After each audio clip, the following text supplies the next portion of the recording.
All right, thank you everybody who's here with us in the stage channel and watching live on Twitch, as well as the archive later on once we get that set up as Grand Assembly Cast for October 2024.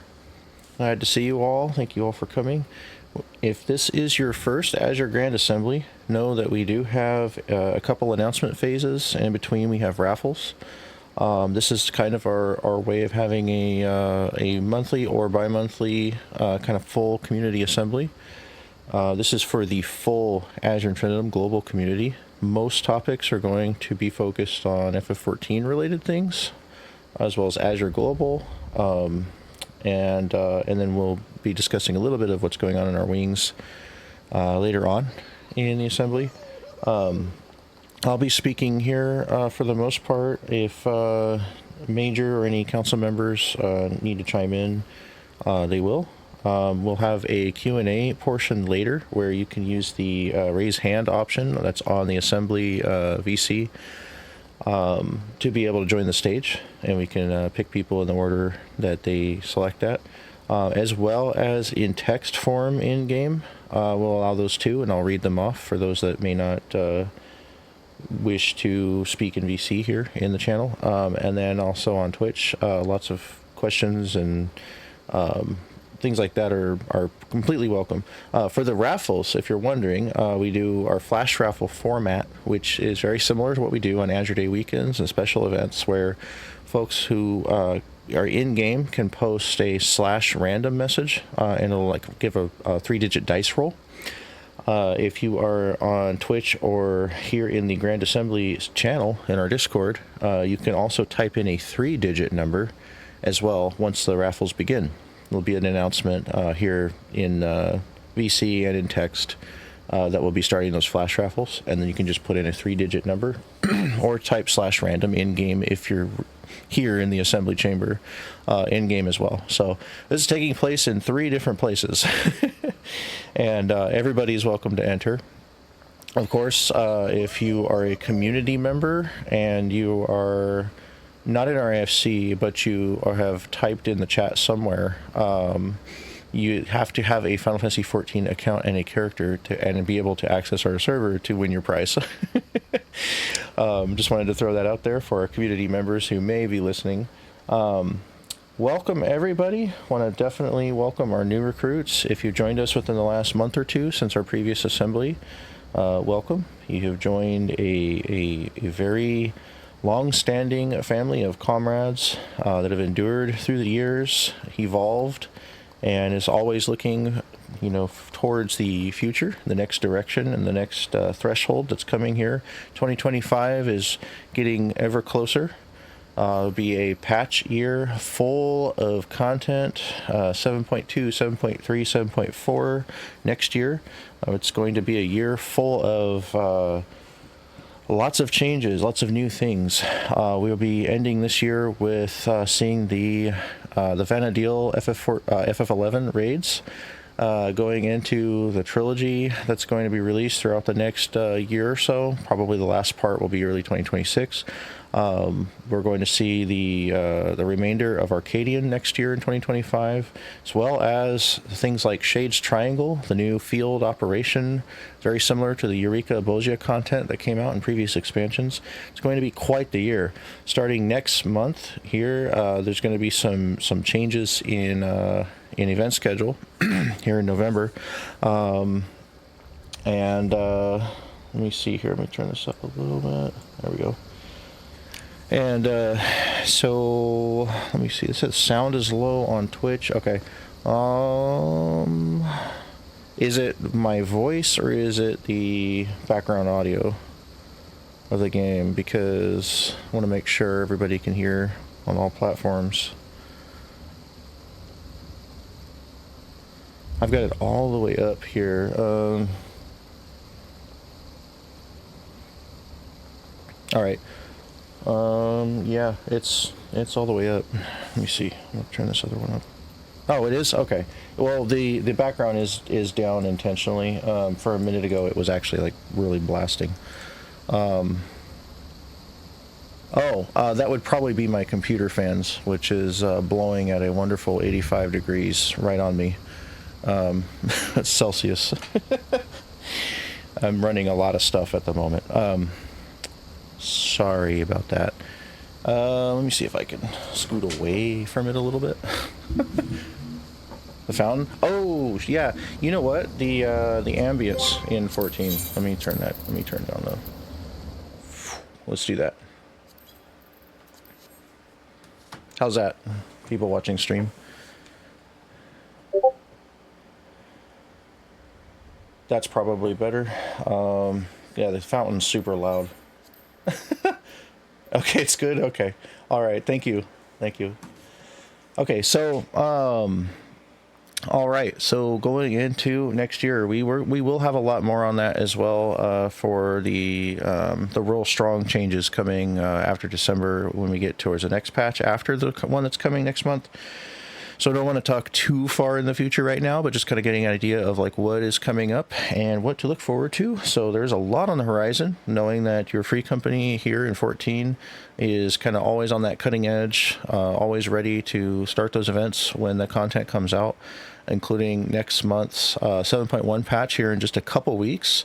Developers have not given a firm date as far as I know, but they did say mid-November, and there's only 2 Tuesdays in mid-November, so it's going to be one or the other. It's always going to be on a patch Tuesday. We will be doing day 1, week 1 clears in a run of the Echoes of Unundeal first raid, Juno. So we'll talk more about that in a minute. I did want to open here with a special segment, and if you noticed, the FC Hall is looking a little spooky, a little scary here. There's a few little jump scares snuck in. If you notice them, there might be a door downstairs. When you open it, there's something that says hello. There's there's a couple hands that try to grab you while going down the stairs. Some jaws that might try to bite you. Some other sneaky monsters.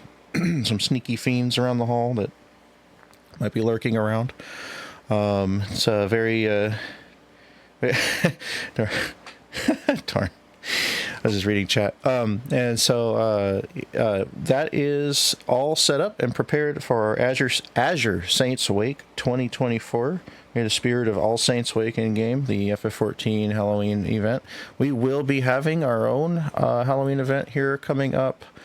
On the 27th, it's Azure Saints Wake 2024. On the 27th, we're going to be having a night of mini games, all kinds of stuff. There's going to be some fun stuff to look forward to there. There is a announcement that was posted on our Discord announcements, if anybody has noticed that with the poster.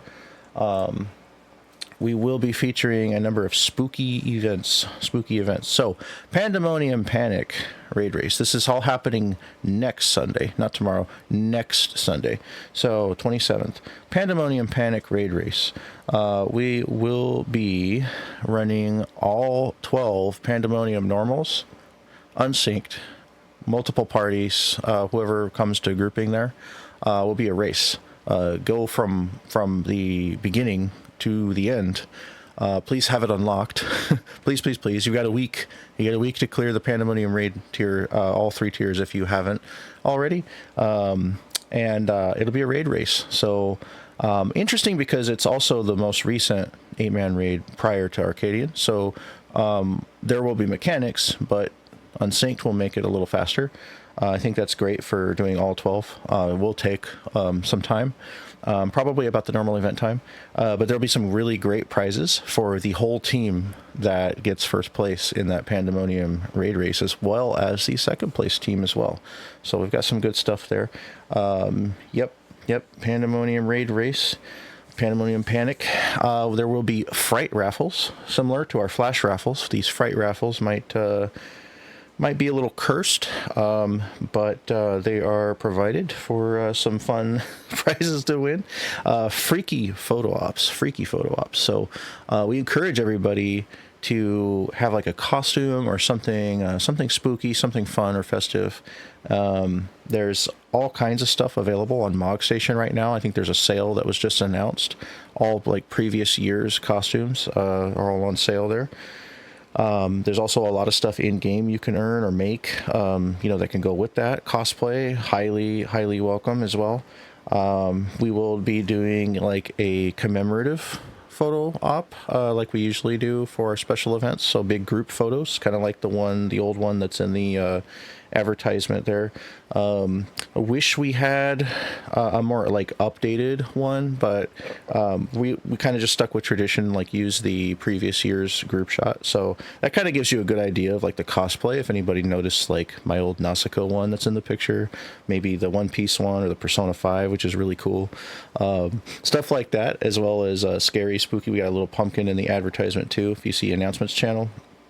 That has only been posted in our Discord right now, so there will be like community-wide announcements going out across our socials for anybody that follows us across our 14, 15 different sites we post on. And yeah, there'll be announcements on there. The commemorative shot is something you want to be a part of. It'll also go into next year's banner for Azure Saints Awake 2025. The costume glamour show, as I recommended costumes. Great idea to come and just show off your costume. This is a show with some prizes for everybody that comes. So we're not doing like a big voting contest this time around. It's going to be, come walk the stage. We have an event venue that's really awesome, set up at one of our mansions over in another ward. We've got like a big catwalk and really cool for our glamour contests. The Halloween one is like one of the best ones. So we got tons of creative costumes, and it's just going to be solo and group. No, this will be like walk-ons with prizes for everybody. So we're stocking up on some good stuff, so we all have a good time and have fun. We could take a big photo together there as well, not just the commemorative one, but the glamour show one as well. And we have Azure March of the Dead Parade. That's going to be a FC walk through some towns, blowing off some fireworks, waving at people. Shout as free as the Azure sky, whatever you like to do to celebrate. We will be doing that March of the Dead parade as a costume parade as well. We've got some fun screenshots as well on the official post on AzureInfinitum.com. You can kind of see a glimpse of what that parade looks like. It does look pretty cool. We have a big line of FC people in costume. And, you see people in the world and they're like, whoa, what is that? Like, what is this? And they just kind of see some of the fun that we have. Ghost Hunt is a really cool mini game that's actually based off of an old Azure Day Weekend classic favorite called Manhunt. We'll be doing a slash random in the yard to figure out who the first to be sacrificed is. And the spirit of the sacrificed one will probably be vengeful enough to take the payload and run off to a random zone, which will be announced in FC chat. Everybody that's in event parties will run off and try to catch that ghost. But how do you catch the ghost? Well, over on AzureInfinitum.com, there is the Azure Saints Wake 2024 post. It might have a little bit of a clue on the ghost hunt if you read the description. It does involve us handing out what we call the Ironworks Special Ghost-O-Matic rifle. How that will be used to catch that ghost, you can read about that in the description of the event. Each event is also described with the times they're taking place and what they entail over on the Azure Saints Wake 2024 official post on the website. The link to that is also right there in the Chad's cracking me up in the post here in announcements. And of course, don't forget the haunted FC house. Typically, we would have set up maybe a Halloween maze. We've done this before, where we've had multiple estates, and we've set up like a maze event in a mansion. We did not get to do that this time, but we will probably be ready for that next year for next Halloween. But that doesn't mean we have to wait till next Halloween for there to be a maze event. But we're working on that. So please enjoy all the festivities, the decorations we've got set up. It'll be up for a week, maybe a couple days after Halloween. We'll see until we all get sick of it. And then we'll be going into November, and it's going to be anniversary month after that, which we're going to talk about here in a second. But wanted to let everybody know that you can check that post anytime on AzureInfinitum.com and get an idea of what's going on next Sunday. A whole bunch of events there. That's going to be fun. We've got a little bit of content, some photos, our ghost hunt game, and like I said, there are raffles in between these, some fright raffles, and some. It's going to be a fiendishly good time. So please come and check it out. It'll be starting at 2 p.m. PST, 5 p.m. EST. But just because it starts then doesn't mean that you're going to miss out if you can't make it at the beginning. We will kick off with an hour of fright raffles. So it's kind of a little buffer for folks that are still getting on or maybe getting off work. Might give some more people a chance to get into the bigger events later on. So kind of just wanted to do that, thinking of everybody there. And going into November, my goodness, it has been 10 years. 10 years, guys. 10 years. This is our 10th anniversary starting in November. Wow. I really don't know how to put it into words in such a short amount of time, since we have to move through topics rather quickly here for the assembly. But I can tell you guys that there will be a number of anniversary content. We have mentioned a little bit about this maybe in the previous assembly, starting with Founding Day. Founding Day is November 2nd. So just a couple days after Azure Saints Wake, a few days later, there will be Founding Day. Founding Day, we don't do like a huge thing for, because it usually lands right smack in the middle of like a week. I forgot what date it is. What day it is this November. But Founding Day will be our official 10-year founding. I plan to put some features on the website, some maybe like a founding story with some screenshots and some stuff from the past. For those that don't know, I have taken screenshots every day of my adventure in this game for almost 12 years, and I've got like an entire record of my entire journey. So I've got stuff that shows our founding, like ever since then, milestones over the years, all kinds of stuff. Our first clears of every event we've pretty much ever done. It's going to be awesome. I've got some 50,000 screenshots. So I might do something special like that on the website. There's a number of other features we kind of wanted to implement, but you know how that goes. We'll try our best to shoot for as many of them as possible. And we are definitely holding a big anniversary weekend here in FF14. Then Azure Medic chat's funny. And so so next month, starting, let's see here. This is a month ahead of time, but we will have one more assembly before the anniversary weekend. But the anniversary weekend, it's going to be the 26th and 27th. The 26th and 27th will be a 2-day back-to-back, hour-by-hour event. There's going to be contests, races, prizes, raffles, giveaways, parades, contests like our game shows. Wants to be a Gillionaire. Oh gosh, I could name the whole list, but it's pretty long. We do another glamour show there, regular glamour show, not Halloween themed on that one. There will be quite a lot of stuff going on for the anniversary, and then we want to have like a Azure 10 years logo. It'll be kind of a thing that will be an ongoing celebration, and then I wanted to start a kind of like a new blog on our website that will go through our history slowly, kind of in the same vein as the Azure Chronicles channel that we've had in Discord. And that was a really good way for people to like visually see our founding story, and then I wanted to continue it from there and go through kind of our whole history. So for those who've been here through it, which we have some here with us now, and those who might be curious about like our whole journey in this adventure, it's really cool to be able to see that visually. So I'm glad that I really enjoy taking screenshots and have been able to kind of save all of that all these years. So, moving forward into 2025, it'll kind of continue to be considered like Azure 10th anniversary year. going through leading up to the next, the 11th anniversary. So there's a lot of special things I would like to do throughout 2025, a little something each month that kind of commemorates that 10th year of Azure Infinitum and start of our 11th. We'll kind of see how that takes shape as we get a little bit closer, because we're still in October right now. But it is on the horizon for sure. So lots to look forward to. Anniversary Azure Day weekend. That's next month. Let's see, did I say 26th and 27th? And Azure Saints Wake, 27th of this month. And then in December, we will also be seeing our Azure Starlight Day as well. But that's a bit of ways out still.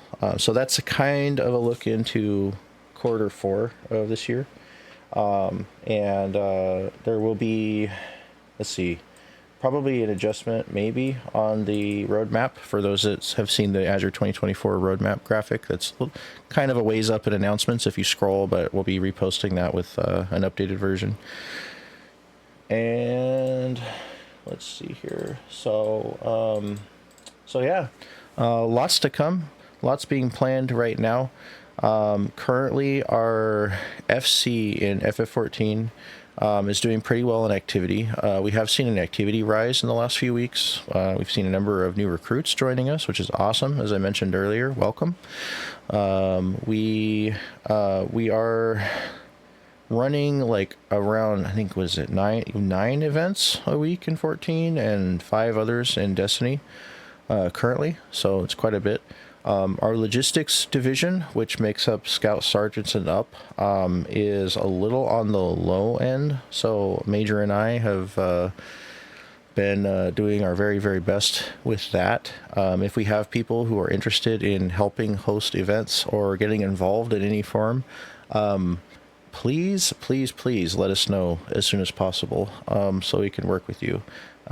We are a little understaffed at the moment, and that's putting a bit of pressure on us, I won't lie. So we know that a lot of people enjoy our events and like to come to, to an open invite type of situation in the yard where you can kind of just, there's no signups, you just kind of show up. We have excellent grouping protocol. We're ready within 15 minutes, and we go out and do whatever content is planned for that day. It's pretty easy to get into. We do use the term training, which is basically just 3 different sessions of us shadowing someone to make sure that they're comfortable hosting an event party. This is open to scout sergeants and up, and those who may currently be scouts that might start wanting to get involved a little quicker. There might be some special circumstances that we can maybe think about depending on each individual. That will depend. Some people are more comfortable with some things than others. So, but I won't lie to you guys that we definitely need more assistance in logistics. So that goes with grouping, making announcements, and in-game announcements for events, and getting trained to help us host. Let's see, in the past few months, we have rolled back into our full event schedule. So prior, that's funny, darn. Prior to Dawn Trail, we had a little bit of an event hiatus, a couple of weeks leading up to it. And then we rolled everything back in. Half the events came back in August and half rolled back in September. And so far, they've done very well. Attendance is kind of on par with what we expect. Some events you've noticed might be a little lower at the moment due to the amount of content that's been cleared. When we get to the point where we're like 3 weeks into the same farm or whatever, so many people might have the thing already. There's also the consideration of the pre-patch lull, as we call it. That's that period of time prior to a FF14 patch where things are a little slow for most communities. We've seen a lot of other like allies of ours and other communities kind of like lower in activity than normal. So we're not worried about that at all. It's kind of something that's always happened with the ebb and flow of the game, as we call it. So just addressing that there's no need for concern for seeing, 1 or 2 or 3 people less online than usual. A lot of folks are on breaks. here in council, we're aware of like a lot of folks' availability as they let us know, and we've got upper ranks on breaks as well, and so it's just it's a kind of across the board for the next few weeks. I imagine it's highly possible that it's going to be an explosion of activity coming up here with 7.1. So as we continue to recruit and people come on board, as always, we're just going to see that flow rise right back up again like usual. So anybody that might have had that on their mind, just wanted to address that. We do keep activity rankings, activity credits, and all that kind of data and information on hand in the council quite a lot. There are lodestone rankings which have become less and less reliable over the years. That's mostly due to communities that are buying up properties with extra FCs that are just made for that. They boost to like first in the rankings like the moment they buy a house, and then they fall back down after a little bit. But it kind of makes it unclear for other FCs, for reading their rankings and stuff like that.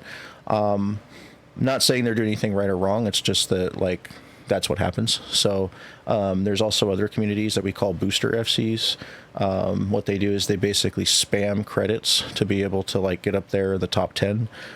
So you can usually tell who's a booster when they're beating an FC with hundreds of people and they've only got less than 100, and they're sitting up there at number 1 or whatever. We consider those boosters. So when we post our version of the rankings, we're cutting out the 2-man FCs that buy houses and the less than 100 groups of people that are spamming credits, and we could see that they have an ungodly amount of credits beyond any other FC in the entire server. So it's very clear who's doing that.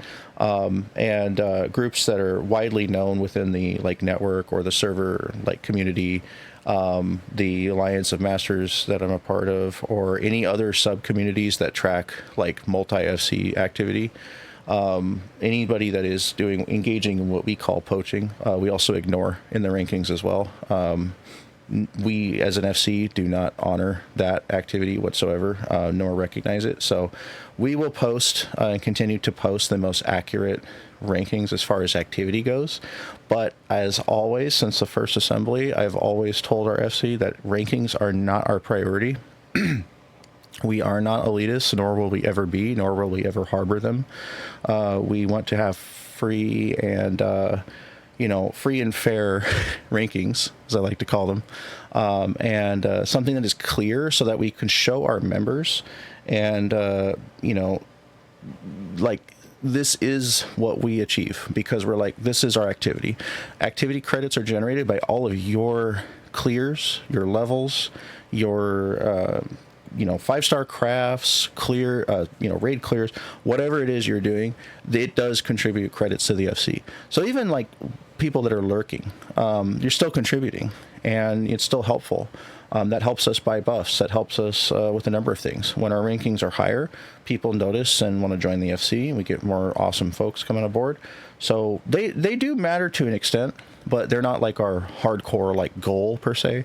We're not out to beat anybody. We're out to have a lot of fun and have a good time and run a successful community. And a lot of times we have higher rankings because of our overall organization and the fact that we have a lot of active people. We keep an active model. So most of the time you will see us in our true place, which is usually within the top 5 weekly and monthly.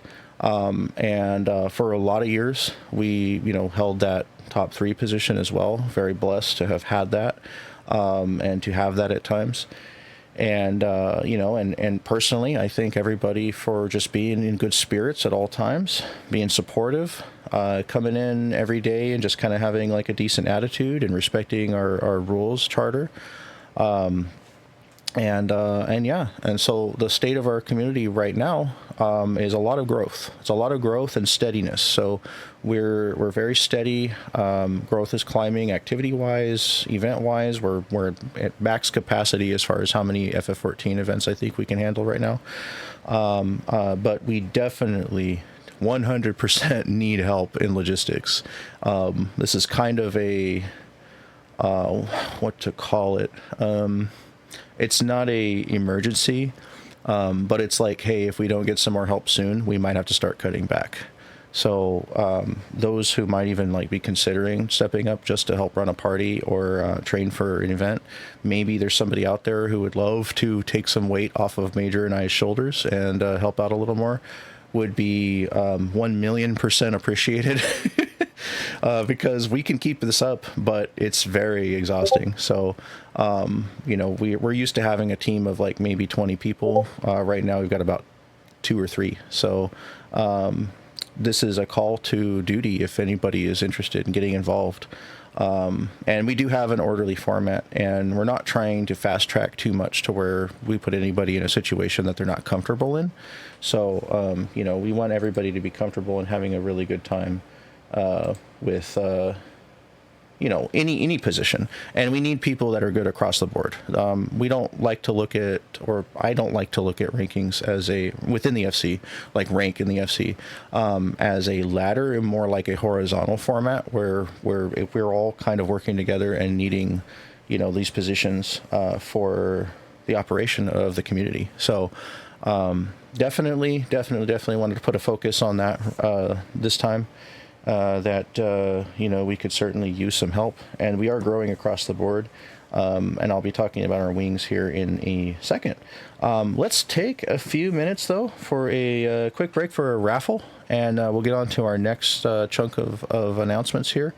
I'm going to come to the center of the room in game because that's where I can see Say more easily, which is also where my raffle things show up. So that being said, if a cookie break, well, you can get some cookies, sure.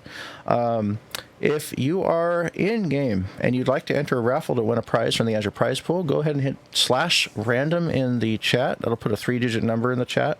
If you are in Grand Assembly VC and you want to type there, you can do that as well. Put a 3-digit number, not /random. It doesn't work in VC. Just put a 3-digit number. If you're watching by stream and you'd like to enter and you're able to come to Midgard Stormer server to accept a prize, go ahead and put a 3-digit number in the chat on Twitch.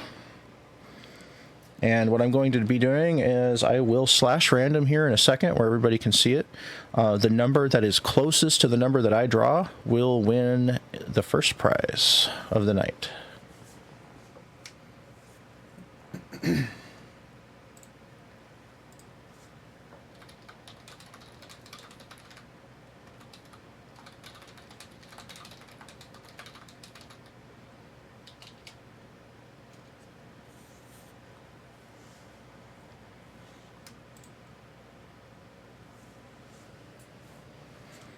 All right, see a whole bunch of numbers popping up.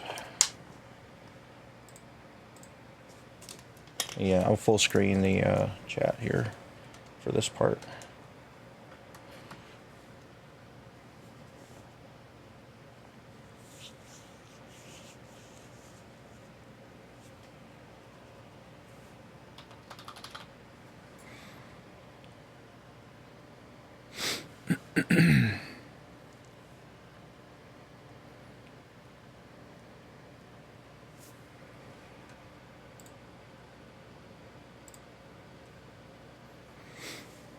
Well, again, just remember you can do it in-game, on Twitch, or in Grand Assembly chat. In-game, it's a /random. In the other two chats, it's a 3-digit number.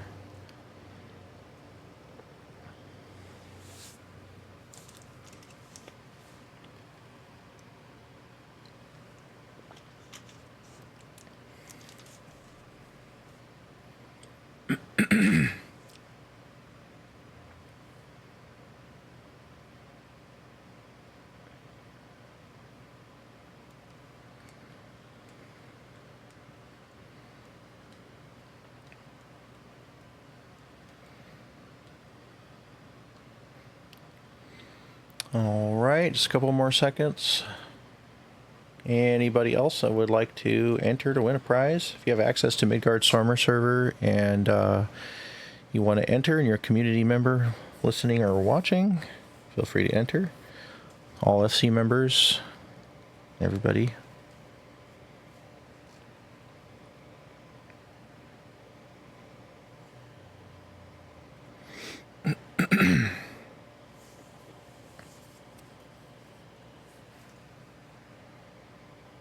Yeah, if somebody wins, we're not gonna give their prize away just because they're AFK. No worries.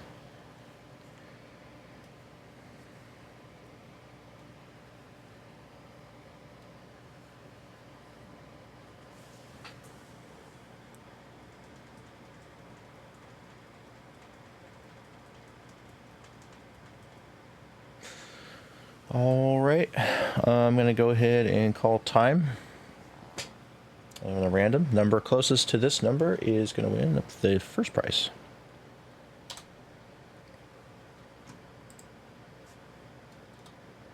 $837. All right. Who is closest to 837? He had an 897. That's 60 away.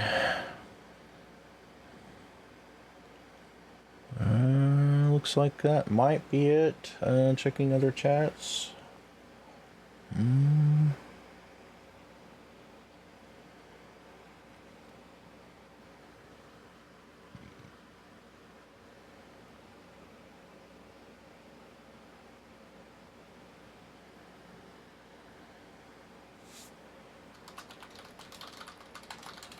Yep, that's the number closest to mine.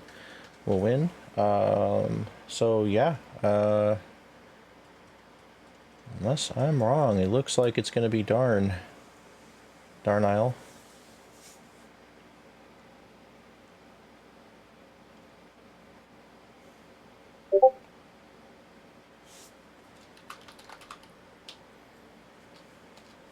Yeah.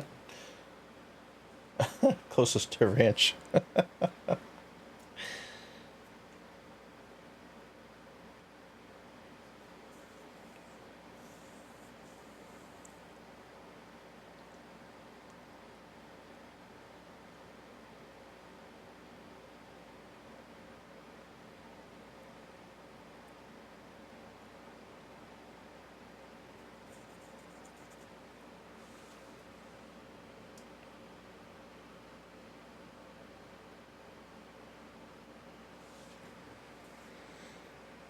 Let me go back up here. 793 is actually closer than 897. That is, where's mine? 40 something away. Yeah, 44. Yep.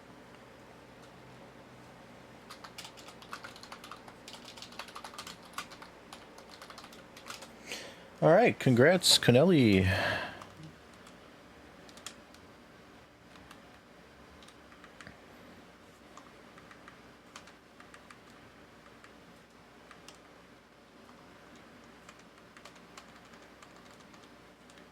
All right, and Airwheeler Minion.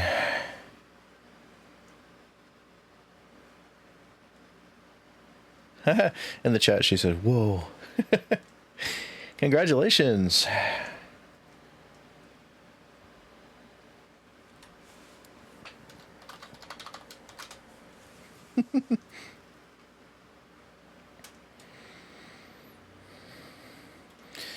Alrighty, go on to our next announcements here. Zoom out a little bit there. Yeah, we'll do that. Okay. I'll leave chat up for everybody who's watching.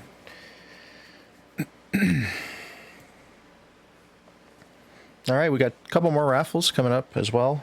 We're going to go to do some more announcements first. So, let's see here. Alrighty, let's talk about events.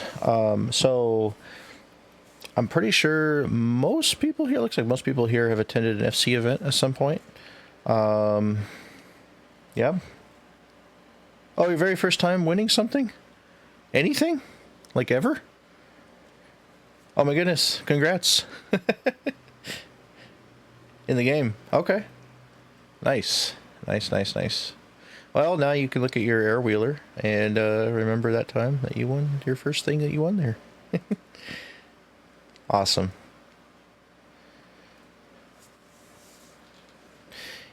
Yep, so FC events. All right, so we have our Super Azure Slayer Sunday. That's our PvP event. That's going very well. We've seen a rise in attendance. We had a good 3 parties was that last Sunday? Yeah, last Sunday. That is a bi-weekly event, so we do those every other Sunday. But it's the second and fourth, so some months are weird and have 5 weeks or 5 Sundays. So the every other Sunday, second and fourth Sundays of the month, we'll have Super Azure Slayer Sunday, or SAS as we call it for short.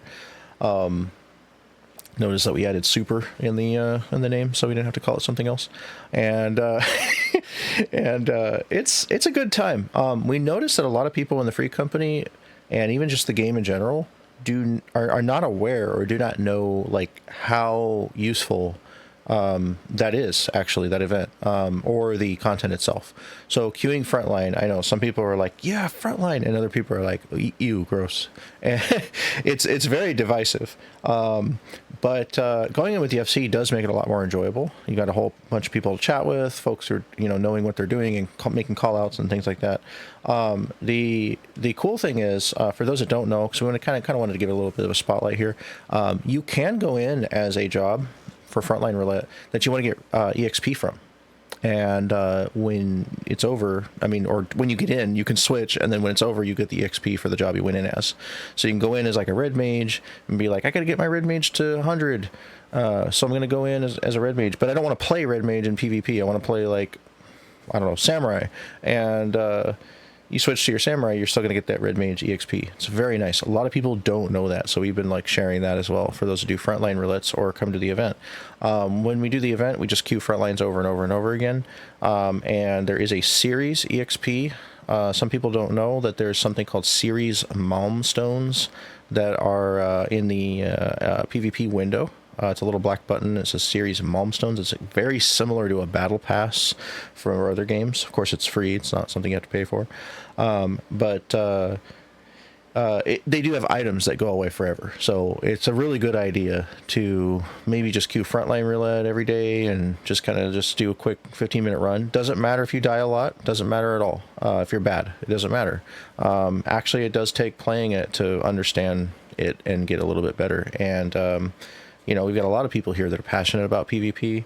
We have for a long time. If anybody wants coaching or anything like that, feel free to reach out. Just talk about it in the 14 channel. Someone will reply. You can message me directly if you've got PvP questions as well. I know there's a number of people here that are very passionate about PvP. Frontline's not like one-on-one PvP. It's very much like groups moving to different objectives and capturing bases together. It does change maps by the day, so some days you're going to have a map called Shatter where you attack crystals for points, and you're going to have another map where you capture nodes, things like that. And it is a lot more fun in a group, but it is suggested to queue like often for that, maybe once a day when you do your roulettes, because at the end of the season, which is the end of the patch, all that stuff goes away, and there's usually nice glams, mounts, framers kits, all kinds of stuff. So wanted to bring a little bit more awareness to that, and the event that we hold definitely gets a chunk of that stuff done together, and usually pretty successfully, because when you're on comms and you have a good group of people, or a good sized group of people, it's a lot more enjoyable. We'll say everybody's, we got to get to the east or fall back or whatever, and it's better than just kind of going in where nobody's on comms and everybody's scattered, and it's just not enjoyable because you keep dying, and it's just, you're gonna die a lot in PvP anyway, in Frontline even, but I wish we could queue more easily as an event for Crystalline Conflict, but it's just, that one's not in the cards. But Frontline, definitely. On Discord, you get to yell at Reika, "Stop killing me," Darn says. We have a good time. What we do is, people might wonder, you have to queue as 4-man groups. Why it's 4, I don't know, but we have to queue as 4. It won't let you queue as more than 4. So we queue 4-man groups in the yard, and what we do is we do countdown queue over comms here in Discord. We'll say 5, 4, 3, 2, 1, Q, and we'll all hit the Q button at the same time. 99.9% of the time, everybody gets in to the same instance. Do they get into the same alliance? maybe, usually, maybe there's like 2 out of 3 teams that will. But it's fun. It's fun because, you could see Angry in his Santa Claus costume running across the battlefield with his axe, or you might see Cece, aka the Pink Death, as we've called him, the little Lalafell going around. We have some fun. I mean, I like to look for Major, but if I'm not on his team. But we have a good time. You might see a blue cat running around punching people. I like Monk a lot lately in PvP. It's one of my favorites. Ever since I leveled Monk for an alt, and then I went and did it on Reka, and was like, oh, I need to have this. Our Super Azure Slayer Sunday is not going to happen this Sunday, of course. Not only is it not the week for it, but we've also got the Azure Saints Wake event. But Sunday after next, it'll be back, starting early November. And it's going to be a good time for whoever that shows up. We'll do our best to make the most out of it. And you never know. It might be content that you might like doing, at least with the FC. So we've seen more people come lately who are like all saying the same thing. They're like, wow, I don't like doing this alone, but doing this with you guys is a lot of fun. So that kind of tells us that people are, not just having fun with the FC, but discovering that this content might actually not be as bad as when you just hear the word PvP and you think, you're like, oh, I don't know about that. But yeah, it's pretty cool. Monstrous Mondays has recently moved on to EX2. We've been doing it now for a month, and we've seen a pretty large number of clears. Even if some weeks might be a little bumpy, there's usually at least one clear. The last couple times that I've been able to make it around on Mondays for that, we've had a whole number of clears. There's a video on our YouTube as well that shows a good 4 clears. It's also a teaching event, a learning party, as we call them. So we don't go in expecting clears. We want to make sure that people go in kind of expecting to learn and get the value of learning those mechanics. And then, they're usually we'll get a clear 2 with it, which, that's just because we're awesome. But but then they can go to their own PFs to farm later or do stuff with fellow members later after learning at the event. So we will be keeping that up. That's an event that's been running since 2018. So a lot of people do enjoy it and get some benefit from it. So those that have already cleared it can still come to either help out, lend your skill and experience to the event, as well as the potential for the mount drops, those really cool wings that you can collect from the Dawn Trail EXs. So that's Everkeep Extreme that we're doing right now. I was actually blown away by how easy the fight is once you get into a flow. Like the party kind of gets the dust off or the rust off and then just goes for it.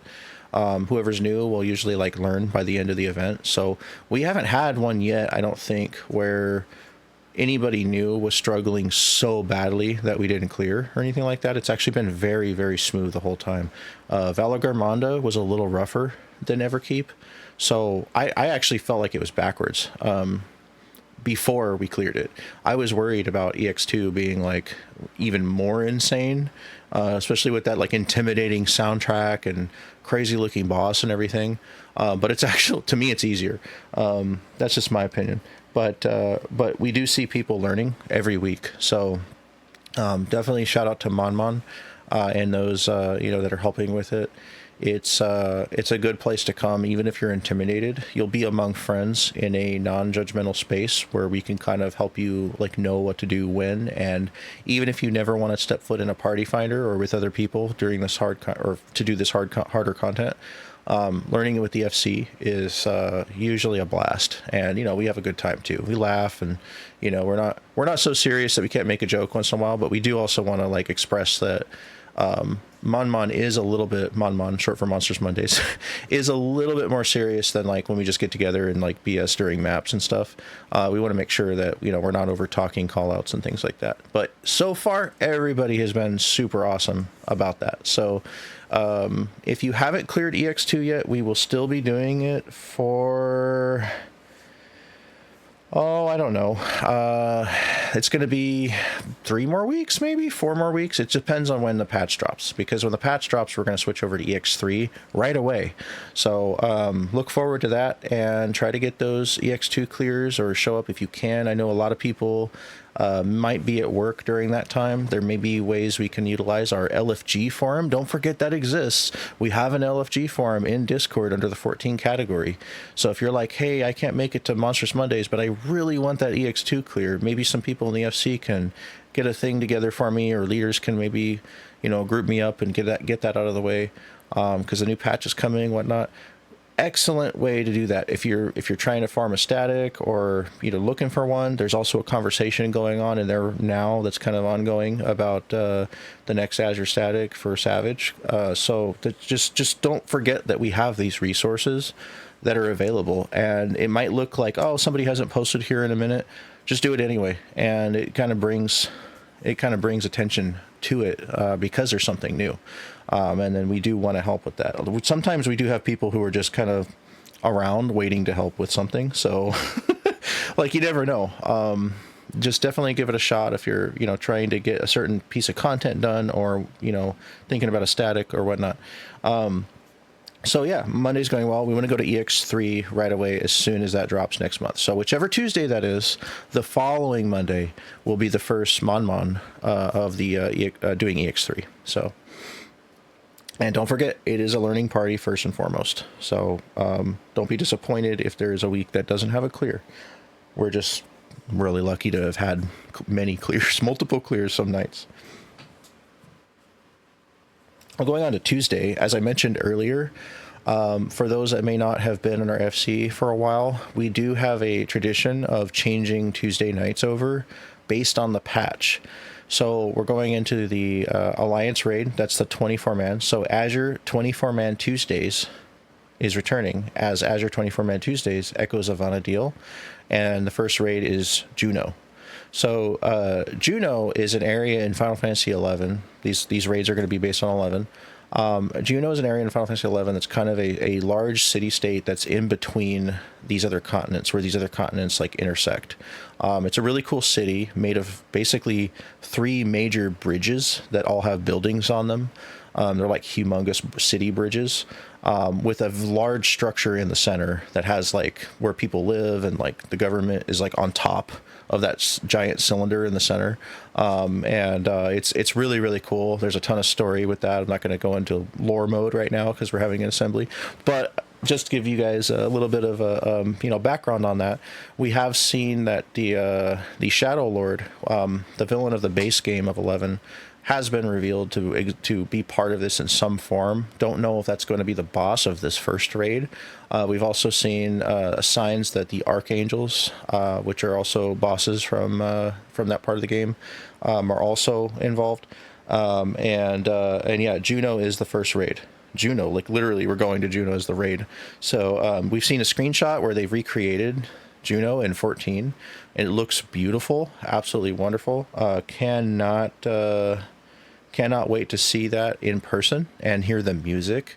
Wondering if they're gonna, there's multiple tracks I'm like really excited to hear. I know a lot of people who've played 11 and are very nostalgic about it. It's gonna mean a lot to them. So going into this raid, we're not only gonna have the excitement of new content, we're gonna have people who are like in full nostalgia mode. And I feel like it's gonna be big. Nereus, good comment there. So what we do is we group using the party finder. We do like to suggest that people come to the yard for grouping, but what we do is we have a party finder that's up ahead of time, and we have a password. So one person who is starting the event will be making announcements. Usually that's going to be me or Major, and we'll have the party finder under our name. You can also come to the yard and click us, and you'll be able to click it and say view party finder for the person that's grouping, or you can find it in the locked parties tab of the party finder, and we'll announce the password for the event right at the start of grouping. So everybody will have like 15 minutes to put that password in. In our past, usually we fill an alliance like within seconds. So you don't have to worry about like hoping that more than one party fills, because it's usually like seconds in, and enough to the point where we have to have a backup group, like form a 1-man, 8-man as like a fourth group. There's been times in the distant past, where we've seen a like double alliance form, which was pretty insane. So when this stuff is new, it's really popular, like really, really, really popular. It's popular the first few weeks. It's popular after that, but it's like insane. Like people are rabid for this content when it first comes out. So it's a new alliance raid. Of course they are. It's exciting. And here we are with the 11 stuff. So my suggestion is be ready on time. It's going to be the same time that we do the current Arcadian.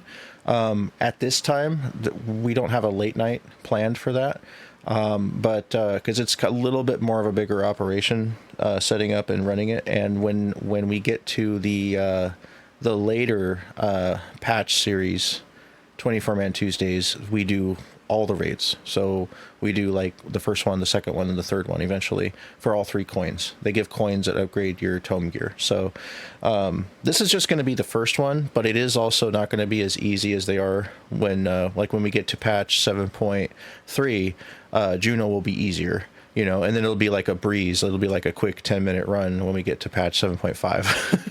but it will be a little longer. So it should occupy that whole 2-hour time slot, maybe a little less than that, about an hour and a half.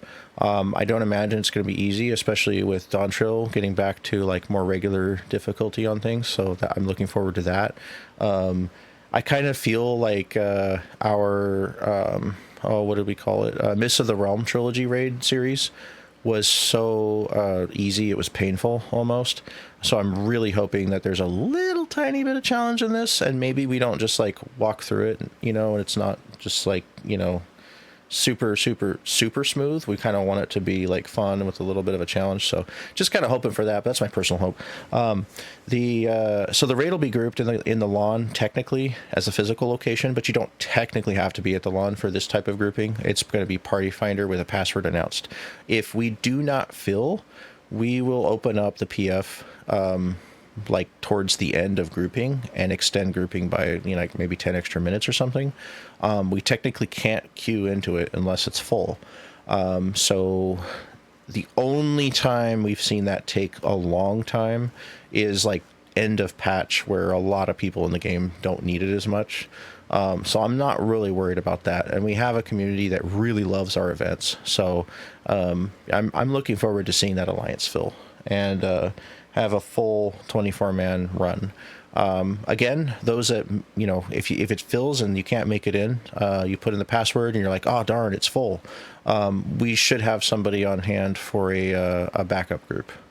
And if not, then we'll do our very best and figure out who has already run it, who doesn't need it, and who can sub in for somebody else or whatever. We'll figure that out when we get there. We're really good at doing this. We've been doing this since the very first raids. So we'll manage. It'll be fine. It's going to be a really good time though. And yes, we do use large VC. We get everybody in large VC and we have a good time. We know some people might be overwhelmed by a lot of people in VC, but we do have VC rules for that event where we do ask that folks try not to overtalk the callouts, and banter is welcome in between bosses, but not during. We want to make sure that we're focused during bosses and doing callouts. So it is a fun time, and it does stay pretty organized. So, you know, and loot rules will be in place during the 24-man event. That would be greed for glamour, need for upgrade, is what we say. We'll probably touch base on that one more time. I don't know if the next assembly is going to be prior to the new patch, because I think is that the 19th? Let's see. I had one date on it somewhere, but it'll be mid-November, really close to the patch. It'll either be before or after the patch. But we'll bring this back up, and also in the event announcement, we'll let everybody know what the rules are. So there's a refresh on that. Not expecting everybody to hear an assembly in October and remember 3 weeks later. But just an idea of how we do that. Party Finder grouping with a password, and then we open it up if there's space. Like I said, we're really good on having mostly full alliances, if not full alliances. So it's going to be a good time. Wondrous Wednesdays. Did want to make a shout out to Wondrous Wednesdays. We've had a couple logistical issues with it, just mostly on like making sure we have folks, you know, organized, ready on time. Some hosts have had emergencies on Wednesday nights, so it's been a little bit bumpy, but we've managed to upkeep that pretty well. Those that have attended have been able to get their stickers done. Those that may not know what we do on Wednesdays, what we'll do is the easiest format is to just go down the list of trials one by one. And that'll get kind of stickers for everybody that attends. There's usually 4 or 5 variations of books, and it depends on what level you are when you've picked up that book or what you currently are. So we want to make sure that we, kind of just do the same uniform thing each time. It only takes a little bit. Some of the fights are 3 seconds long just to get through all of those. And then those that get their stickers, we may not do 100% of the stickers. We'll do like the ones that are fun to do in a group. Soloable ARR stuff, we try to skip when that shows up. And we don't prefer to unlock an entire raid series for someone who has 1 sticker at the end of Alexander. So we do like to ask people to have their stuff unlocked before coming. If you haven't cleared it, that's fine. Just have it unlocked. Saves us a little bit of time. It could be a little painful to have 11 raids, have to run 11 raids just to get that last one. But and we've done it, and our members are certainly worth it. It's just a lot easier on the group when you've got your content unlocked. We do know that new rewards will be coming to Wednesdays and Thursdays starting in patch 7.1. There's going to be increased rewards, different loot, a little bit of a different loot pool. When the loot pool changes, it also affects how much stuff drops during like maps, for example. So Thursday and Friday nights, I don't know about you guys, but those who have done Time Worn maps in Dawn Trail, have you guys felt like it's a little bit cheap, like a little bit stingy? We kind of start feeling like they're a little bit stingy, kicking us out at early floors constantly, not dropping a whole lot of cool stuff. We've seen floor 5s. A lot of times we'll see at least one floor 5, but for some, just a little bit. It seems like it's kind of been a little bit lacking a little bit, but we have some theories on that. Loot pool is also a big thing. So later patch, there's a lot of stuff that's like in those maps. There's multiple mounts, multiple glams, stuff like that. None of that's popping right now except for just the first glam and the first mount item. So it's really cool to get a Twilight Gemstone. That's awesome. Some of the lures are really good to get, especially when you get the ×5 or ×3 even lure. And you guys are cracking me up. It is like it is kind of limited right now. So we're kind of staying optimistic about maps. Our Treasure Thursdays event is actually our oldest tradition. That goes way back to 2014 when treasure maps first came out. Back then they didn't have portals, but they started getting portals mid 2015. So we definitely want to keep that up for everybody. It's a really fun event. It gives us tomes, endgame tomes, glamour mats, those Twilight Gemstones. They sell for a pretty penny, and they're really good to get. So if you're lucky, you get a lure with them on it, but that's really lucky, really super lucky. So those that might be like, I don't know about maps because I'm not getting a whole lot out of them. Well, 7.1, that should change. Wondrous Wednesdays, Treasure Thursdays will both have, and Friday Night Treasure Fights will both have increased loot pools and different loot for some of them. Usually we see those update every patch, so that kind of does keep those refreshed a little bit. So we'll see how that goes. PvP is more scary than ranch bottle filled with coconut milk. That doesn't sound very good. PvP is almost as difficult as Reika's ability to manage an FC. Man, if PvP was that hard, I don't think anybody would want to do it. That's a good one. So Saturdays, like today, for example, we've had Mountathon. Mountathon was working on the Mother Crystal for a bit. And then our next one is Endsinger, if I remember correctly, and we're going to keep those up. We've started links farming since Mountathon came back into rotation in September. That's been going pretty well. We've seen a good number of people getting their linkses. If you have not collected the links from Endwalker's EX trials, it is a lot easier now.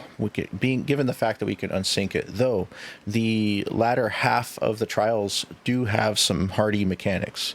That doesn't mean it's impossible, though. It just means that, you know, it's gonna be like early in Dawn Trail doing those unsynced. It's going to be doable, but it's going to be a little slower than what it's going to be like later. But we're going to build up together, you know, slowly clearing these bits at a time. That's kind of why we started early in the list, and we're going to work our way up. If anybody wonders how we choose what to do for Mountathon, that's pretty much the way we go, kind of almost in the order of content release. And then by the time a patch ends and we get to the next set of gear, we're in that next set of trials as well. So that's kind of how that helps us farm those and choose those. And that's Mountathon is every first and third Saturday. So going into patch 7.1, what changes for Mountathon?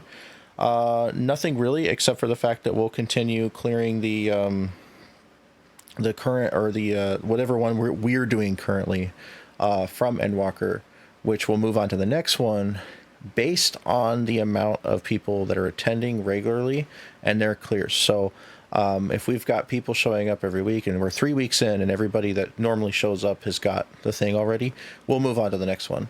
And remember, we're doing this for the whole expansion. So this is like a 2.5 year thing. There's a great chance we'll end up doing others, you know, that we've already done previously once again in the future. So people haven't missed out on doing that with the FC if they want to just do that with the FC. So if you still need like Zodiark or Heidelin, there's a chance, you know, that eventually we'll come back to those. Don't forget LFG channel. We'll see somebody needs one of the easier ones and be like, okay, let's group up and get that for them. LFG channel is a great place for stuff like that as well. And every second and fourth Saturday is Azure Fate Farmers. So we've kind of got a more clear rotation on what we're doing. We're just going through each 2 weeks of each fate zone for the shared fate ranks. Once again, doing that with the FC, a lot more fun, a lot more entertaining. Fate ranks are very good to get, especially at higher fate ranks.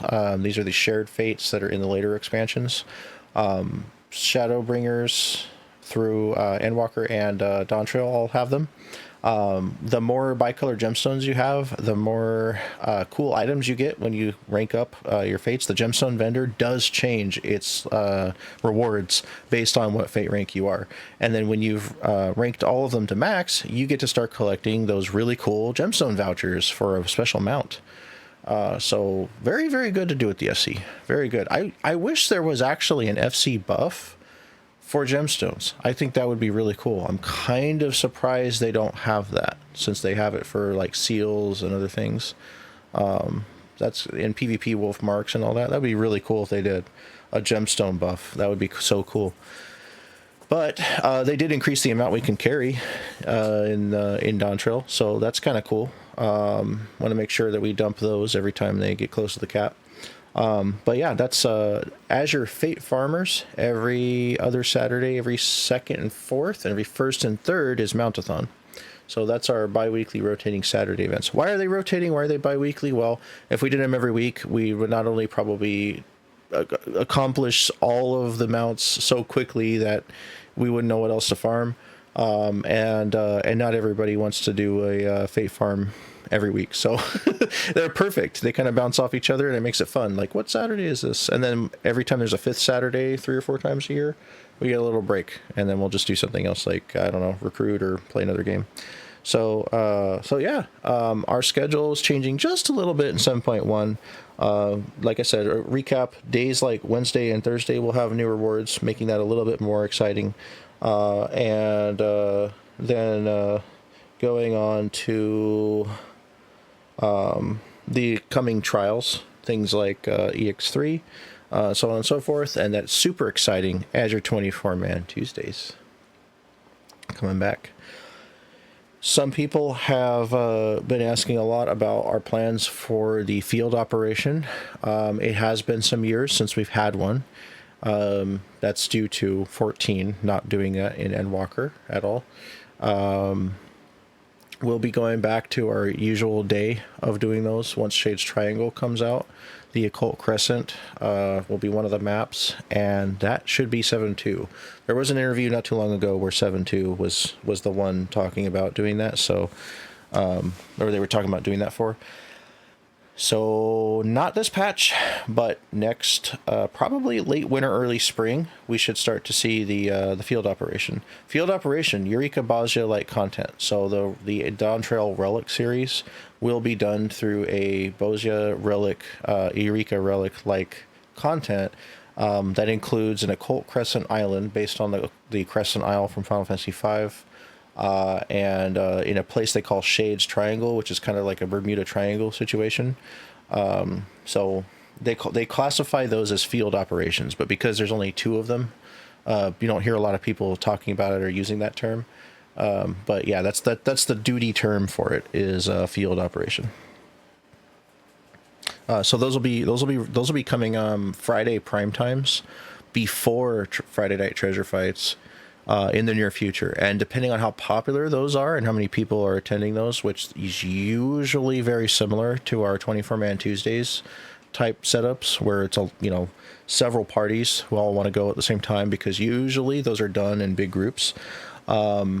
We might be doing a Saturday one as well for that too, but that's so far from right now. That's like 6 months at least from where we are right now. So just to kind of give you guys a heads up of our plans for that. Sure, but that's not coming for a minute. And we do get questions about doing Eureka and Bosnia again, and I have to be blunt with you guys that we have already done those for 16 months a piece. That's 32 months of Azure running Eureka and Bosnia through our decade of history, with that content only being out for probably 7 years. So that's about half of the time that it's been out. We ran it already, and we've got a new one on the way. So I wouldn't really want to start something that is like that, where it's zone by zone, working your way up at this point, especially when we would need someone to spearhead that and do that. So it's older content. It's there for people. There's a lot of resources out there for people. Eureka is something that is doable within a week or two. And it's very, it's going to be basically person by person. It's not a large amount of something that people need, which is usually what we kind of target for our events. But that is also why we have an FC. You can group together, find others who also need the same thing. LFG channel, once again. So yeah, we do know there's always going to be new players who need it, but it's just too small of a pool to try and, put a whole event together unless we have someone spearheading that. Yeah, what Major said in chat. Let me see here. Well, yeah, last time what we did was we actually did a late night Bosnia and a prime time, but we split it on 2 different days.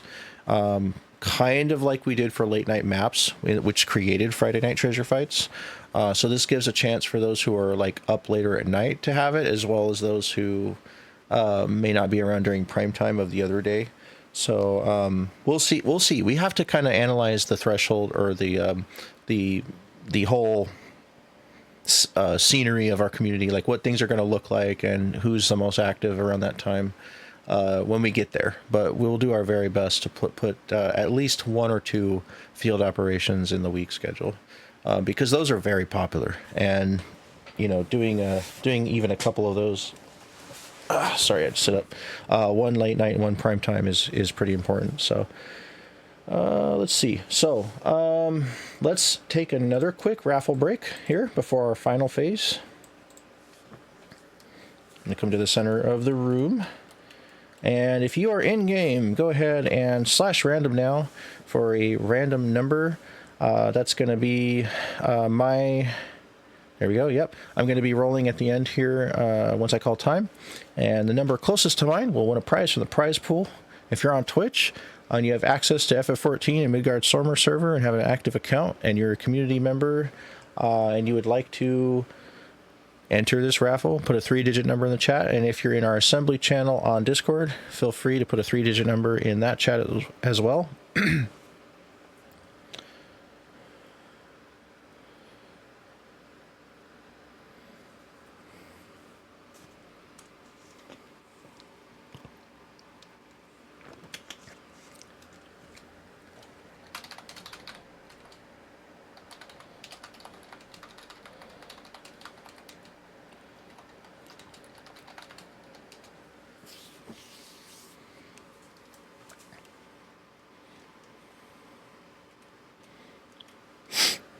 You guys like our fountain of blood here? Okay, it's not real blood, but still.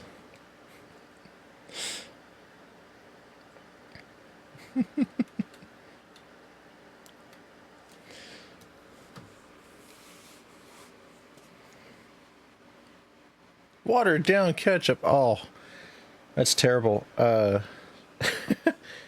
hate it when you go to open up a ketchup to like use it, and you don't shake it once before pouring it, and that's horrible ketchup like water juice comes out and just ruins my day. I don't know, the horrible mustard juice is like worse though. Ranch doesn't do that. I noticed that the other day while watching my ranch.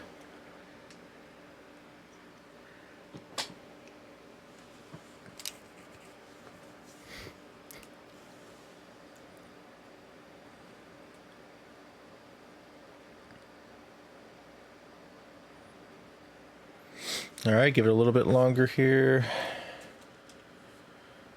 Anybody else? We got numbers coming in all over the place.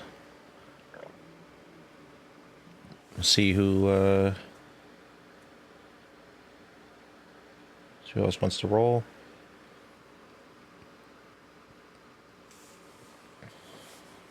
Yeah, you got to be here in the FC house. Here, up at least at our top floor.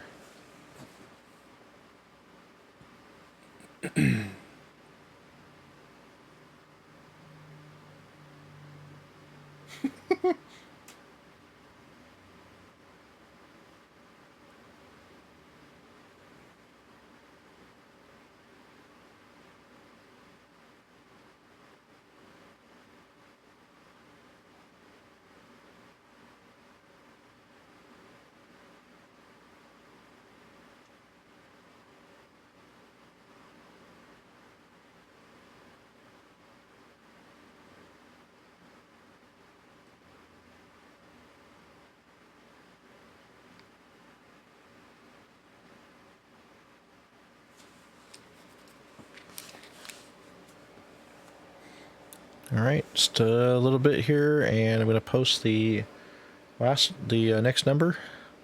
I'll have one more raffle too as we end the assembly here in a moment, a little bit.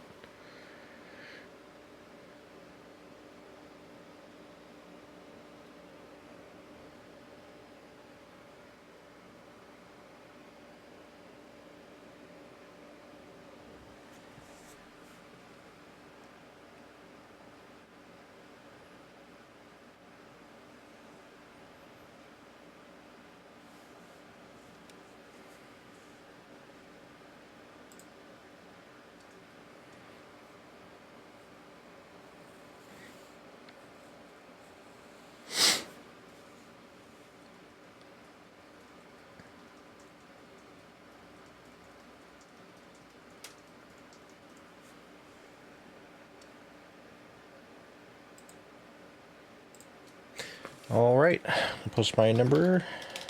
Number closest to mine will win a prize. 757. Okay, we've got a 723. That's pretty close. Pretty close.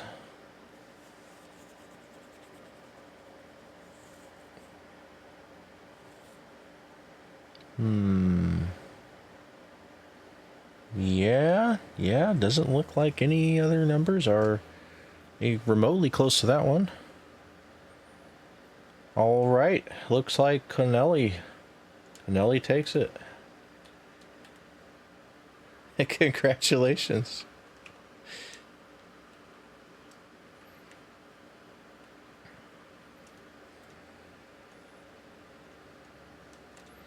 And Connelly gets a Save the Princess minion. Straight from the battlefield of Bozia.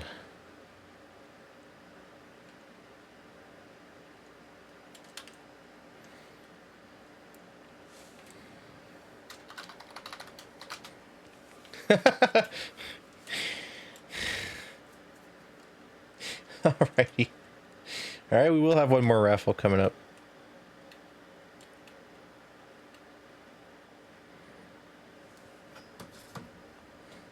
there's going to be a lot coming up next Sunday and throughout events next month. It's going to be special events next month.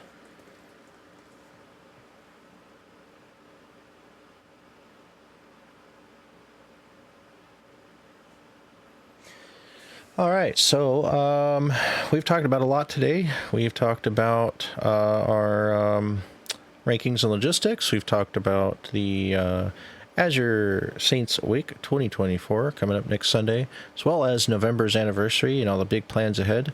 Lots of stuff looking forward to that on the horizon, and all the event updates and changes in November for patch 7.1. That is going to be that is going to be something. As Darn says, if Corneli wins again, hang her upside down in the Chocobo stables and tie onions. Oh my gosh. Take me. These FC chat. All right. Currently, as far as any needs or resources go at the FC, we had a very, very large donation of Magitech repair materials recently. I want to thank Leafit, especially for the huge donation of those. And anybody else who has been helping out with mats that we may need for our Azure fleet of ships and subs we've got building. We're doing our best to create a continuously sustainable system that will continue to make gil and prizes for the FC. Big events where we can kind of shower the FC with all kinds of stuff. We give out millions of gil and really, really cool prizes. Stuff that we may get as donations in tab 4 if you want to donate prizes. Or it's tab 4 of the chest, FC chest. Or stuff that we may invest into as well. And we do have a Azure needs list on the website. Excuse me. The community website. So AzureInfinitum.com is our community site. That's everything FC and Azure Wings related. Yep, we've seen some materia grades 8 and above are welcome in the chest. Others are prohibited because we do not have the space.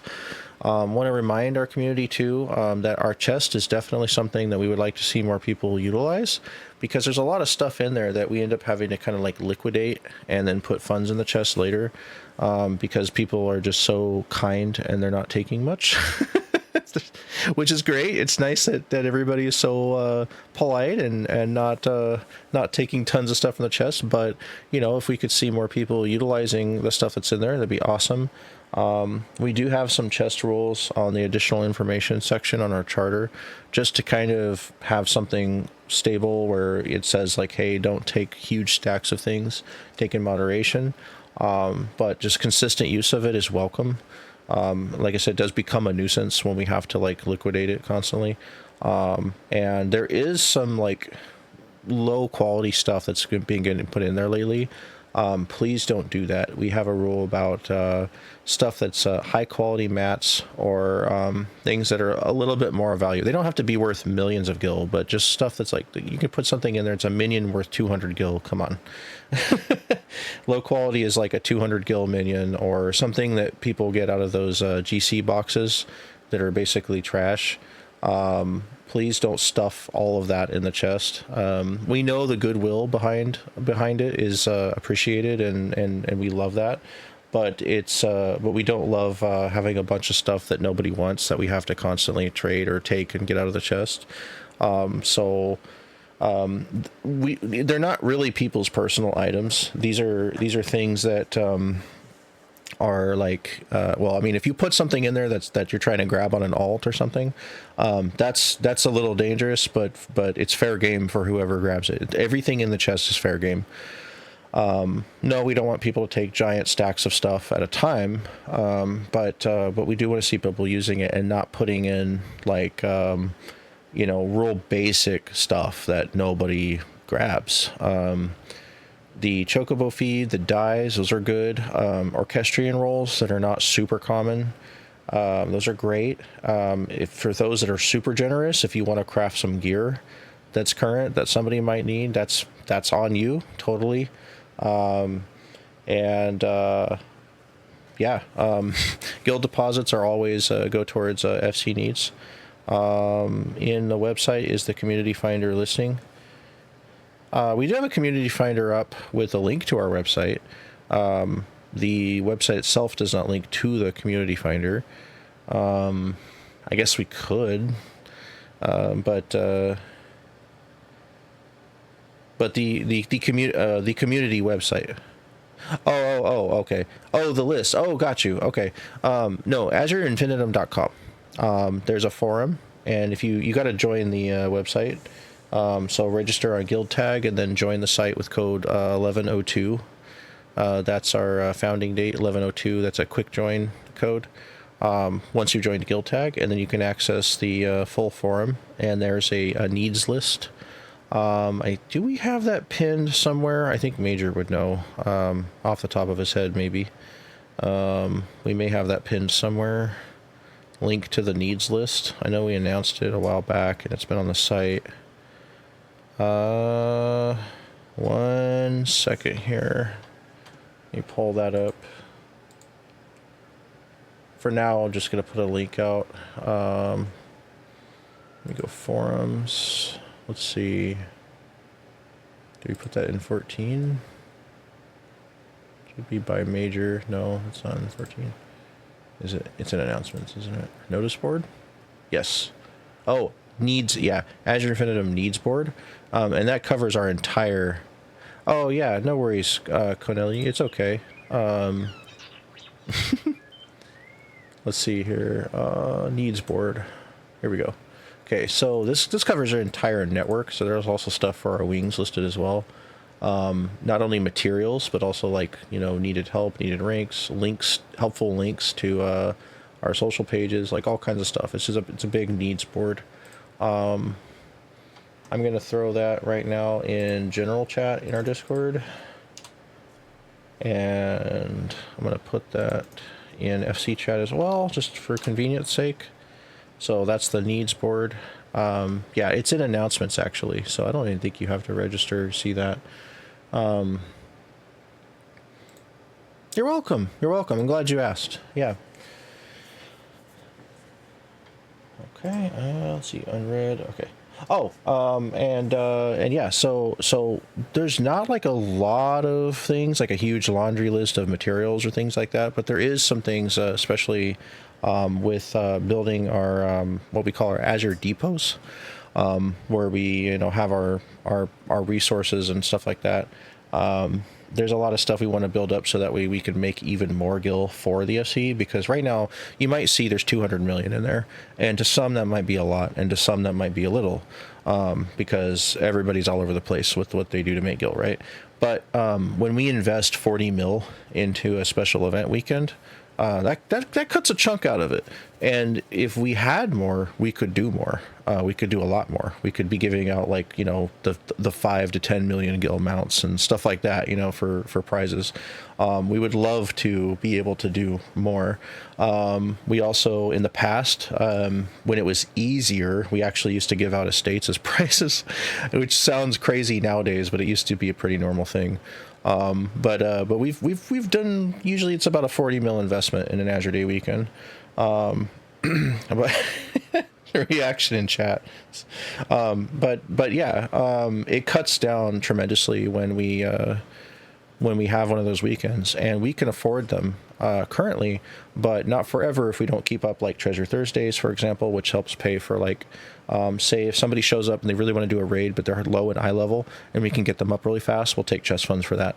If we want to help somebody with like, I don't know, getting set up in something else, we'll help them. Or if we help them get set up to, I don't know, there's a lot of different things that we do with it. A lot of it is prize investment, and raffles and things like that. So mid-year, those that have joined us mid-year, hasn't been a lot of those special events because Dawn Trail came out, or it was before we get to like all the holidays and stuff. So now we're at that point where Azure Day weekends are full force. Azure Saints Wake, Azure Starlight Day, these are all our holiday events coming back. It's going to be like a good chunk of months of monthly special events and giveaways and raffles and things like that. So anybody that donates gil to the chest, we're super appreciative of. Any type of prizes that go into tab 4, we're hoping to see like minions, mounts, glams, things like that, things we can give out that people would be excited to win, not something that someone's like, oh, I can buy this myself easily for a little bit of gil, you know. Do high level ranks get paid to be part of the council? No, not in gil or any sort of like monetary compensation. No. Do we get paid in satisfaction and seeing our project come to life here and our community successful? Yes, we do. It is a labor of love, and something that we do put a lot of work into. You can probably hear the exhaustion in my voice. I think we should auction off the. Darnell, you're very funny, very funny. If there is a increase in materials or things that might need to be gathered for the FC or something like that, they're going to always be on that needs board. If there's a big update to that needs board, it's going to be announced as well. So you don't have to like check it religiously, hoping that something changes or whatever. Those changes will usually be announced. They might be like added in bulk, or they might be added a little bit and then announced. But we don't add to it a whole lot because we do have what we need most of the time. But we can always use help as far as like if somebody wants to help craft ship parts, that's a humongous help. There are people we need for that, bodies we need for that. There is like I said earlier, help with logistics. What Major said exactly. We get paid by getting to hang out with everybody and having fun.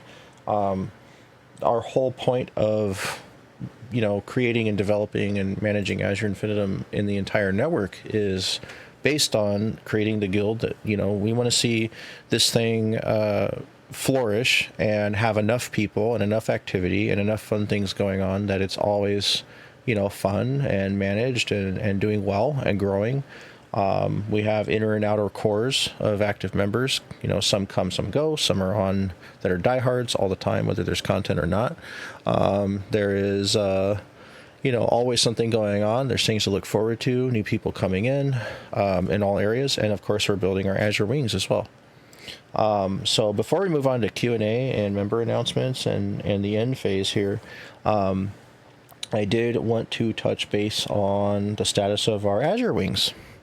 So our Azure wings are the official term that we use for our other guilds outside of 14. 14 is our core. It will always be our core. This is our crown gem. This is where Azure Infinitum technically was born, although it dates back to our Somnus Infinitum guild in 11, going back to the early 2000s. This is where Azure was born and really, truly found its identity. This is where it's evolved. This is where it's spread out to other worlds. And from I will always want to be very clear with our community that the wings don't take a lot of time away from anything that we do for 14. Some of us in council are also running like 8 screens at a time with various games going and can easily manage a lot of this stuff by multitasking and such. So it'll never take away from that. And the way we have things set up is with our wings, we establish wings in viable games that have guild systems where we see at least a number of people from our guild that may want to play it or do already play it. Of course, as you can see on our lists on the side or in Discord, we have a number of very popular MMORPGs for the most part. Destiny's debatable whether that's an MMO or not, but still, anything with a clan system that is long-term and viable for like a long time. Monster Hunter will be coming back in February. We did that successfully for about 2 years in the past. But anything that's viable that has a clan system, we'll kind of start investing into. Usually DCUO, I mean, maybe if there's a lot of people and we see more people in our free company that's doing it. It is also something where this is something that mostly Major and I are pushing forward. So we also have to have like a little bit of time to manage these things and get them stable and then let them kind of start to grow. So they're all in different statuses right now. I'm going to go down the list real quick, starting with our most successful wing, which is Destiny 2. Right now, we've got upwards of 70 Azure Wardens, as well as an additional number of Azure Wardens is our clan, an additional number of people that are in the Destiny 2 Azure community. That's the extended community beyond our Wardens, so that's upwards of 100 people that are enjoying Destiny 2 activity every week. We have a smaller handful that attend VC events, and another group of people that are also non-VC but in-game in our clan as well that are active. The D2 clan recently had its event schedule reformed completely, and we were able to name a new wing commander. Wing commander is a special role for scout captains and above who are very passionate individuals about a certain game or wing that Azure supports. And will help drive it forward. That way, because I can't be in 8 places at once, it's very helpful for a wing commander to basically take lead of one of these Azure guilds and continue to report to myself and the council on what sort of changes or things are good for the said guild or whatever, or said wing. And currently, our new wing commander is V. In Discord. He just goes by V. V used to be in the FC in 14, but has returned to just being a full-time Destiny 2 player, and is one of our newest Azure Infinitum global scout captains. Remember that ranks are universal, so we have folks that might be ranked now that want to join the same type of activity in another game that we're building, or wing that we're building in another game.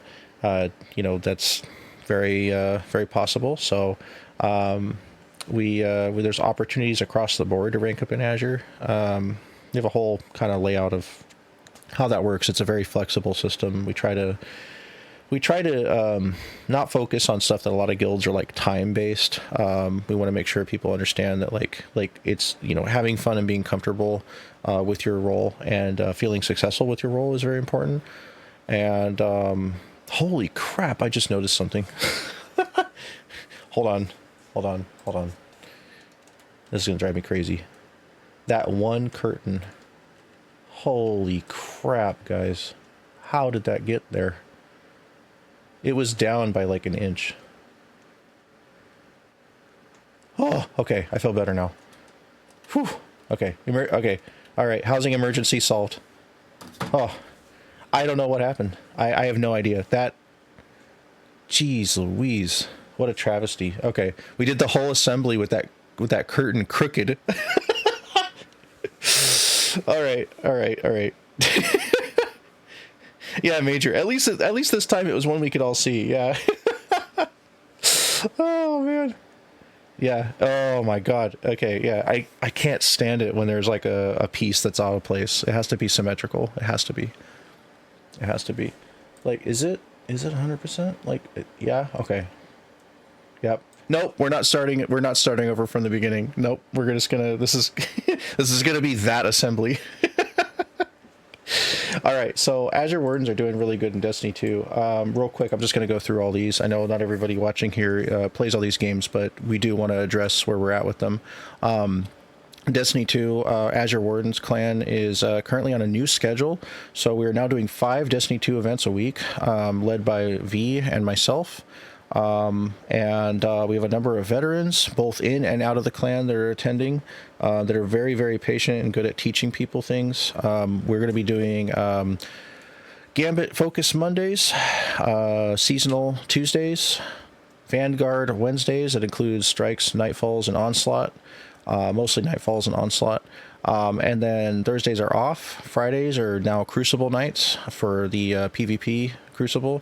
Saturdays are off, and Sundays for Destiny 2 is going to be raid and endgame focus, raid and dungeons. So if you play that game, you want to come along and join us, and you're like, hey, there's that dungeon I never got to do in the past, or maybe there's a piece of content I could really use some coaching on, or I want to show up and just kill people with you guys in Crucible. That's, in that game mode, that's everybody's welcome. If you're in another clan that you really like and you're like, I don't want to leave that clan, but I want to play with you guys, you're also welcome. This is Clan and Community Day is what we call it. So it's very possible to, be in our clan or out of our clan, but still join us. If you're in our Discord, you are a community member, regardless. So, yes, but leaving to join is accepted. Yes, of course, of course. And we always have space. We are filling up, though. We are filling up pretty quickly. We had 3 more Guardians join us yesterday. And we're actively recruiting now, like pretty heavily in Destiny 2, in a couple different Reddits and things like that. So that's coming along really well. And having an official, like, focused content night is really important. Before, we would kind of just focus on the needs of those attending. But now it's kind of like 14, where it's like we're just going to go across the board, and we've got an LFG forum as well in Destiny 2 for other stuff that's outside of events. So there is a lot of really helpful people that want to help with Destiny 2 stuff in our group. So, big shout out and thanks to them as well for just being so cool and wanting to get everybody caught up. The new season just started. It's called Revenant. It's got a new crafting mechanic in it that's very interesting and also a little grindy but fun. This was a response to how the last one, the Encore mission, which was, you have to run it at least 16 times to get everything you need from that, was a little taxing on players, and even some of our wardens were getting like really sick of it too. So thankfully we're in a new season. Seasons in Destiny are like patches in 14. Right now they're calling them like episodes. It's kind of a new thing they're trying, but they did announce the next 2 expansions coming next year. So that's really exciting. We're also celebrating the 3rd anniversary of our Azure Wardens Destiny 2 clan. Pretty cool. 3rd anniversary. So that's coming along very well. Over in Star Wars The Old Republic, we just got our first 100 members. And as of last night, guys, right around midnight, we officially hit guild level 50. Guild level 50. That's a huge milestone in SOTOR. So all SOTOR members in Star Wars The Old Republic for Azure are now getting 15% buffs on reputation bonuses, and I believe that's an EXP buff as well. That's really cool. We have a bunch of members over there that donated some really cool resources and stuff for our fleet. Or I mean, our I call it our fleet because it looks like a fleet. It's a flagship. The flagship is kind of like our guild hall and over there. So it's the like the SS Azure Infinitum. It's pretty cool. Currently docked outside the Republic fleet. As of this morning, we are now invading Hoth, which is giving everybody that's on Hoth like a huge gain in those conquest points and such. If you're working through class stories or anything like that, now's a great time to play through that, especially if you haven't finished a class story on a character. You can get through Hoth, and it's pretty quick and very effective. So it's good to see people active over there. We've not got a whole lot of our SOTOR people in Discord. But it's a fun little side thing that's been going on for a bit with that wing. I've really enjoyed it. It's actually coming up the ranking and as being currently almost our 2nd most active wing. So pretty interesting. Funny you say that, Nereus. I actually just picked up STO like 2 days ago, and tried that out, and I was actually pleasantly surprised by it. It actually looks a lot. Well, I'll just put it this way. It looks a little cheap in the screenshots, but when you actually play it, it's pretty cool. I had no idea it was a 3rd-person shooter. That's really interesting. So, yeah, I don't know if Azure will be there, but but I made a Reka in Star Trek Online just to check that out. So back to our wings. SOTOR's done a lot of interesting things recently. I won't go into all of them because we're about to end the assembly and do our Q&A stuff in a last raffle. But for those that may have left it a while ago, you might want to check it out. A lot of stuff has been changing. They've sold to Broadsword, another company known for kind of preserving MMOs, and the community that's been keeping that alive has done a lot of cool changes. There's a mass modernization effort going on that's redoing graphics. It's kind of like if 14 did one area at a time. That's kind of what they're doing in SOTOR. There is a new Galactic Season that just came out, which is kind of a new thing they've started just a couple years ago. And you can play all the content. It's a lot of fun. It's a really good story, a lot of great writing. So if you want to join our SOTOR guild, there isn't like an application system, but there is a message Reka system, and I can get on just about any time unless I'm asleep. So definitely post in the SOTOR chat. Before I read off the rest of these, I want to let everybody know that Discord has been doing kind of a weird thing where if we mess with our channels, there's channels that get hidden for some people. So there might actually be a bunch of stuff going on in our Discord that some of you are not seeing at all because you have to actually enable it. To do that, you have to go to Browse Channels. Yeah, Nereus noticed that. So you have to go to Browse Channels, and you have to select and actually check mark the channels that you want to see. But that's also good because if there's ones you don't care about at all, you can get rid of those too. You can also close like channel tabs in Discord. That's a little drop down menu thing if you click the category names. But if you go to Browse Channels, you can click channels that you may not know that you've been missing out on. We've met a couple people who didn't know we had an images and meme channel. Folks that didn't see certain wings or might have not seen the selfies channel or stuff like that. There's some stuff on there that is hidden, and it's part of Discord's onboarding system.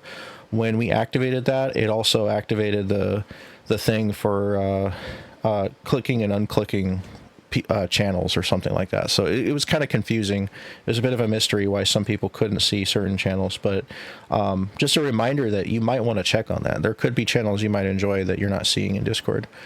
Because some people will be like, yeah, I posted a picture in this channel, and someone's like, I don't even see that.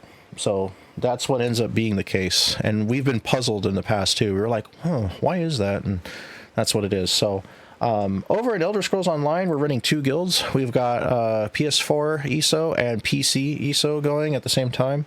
We have Infinitum Hall established in both of those. One's in Daggerfall, the other one's in the Sigic realm.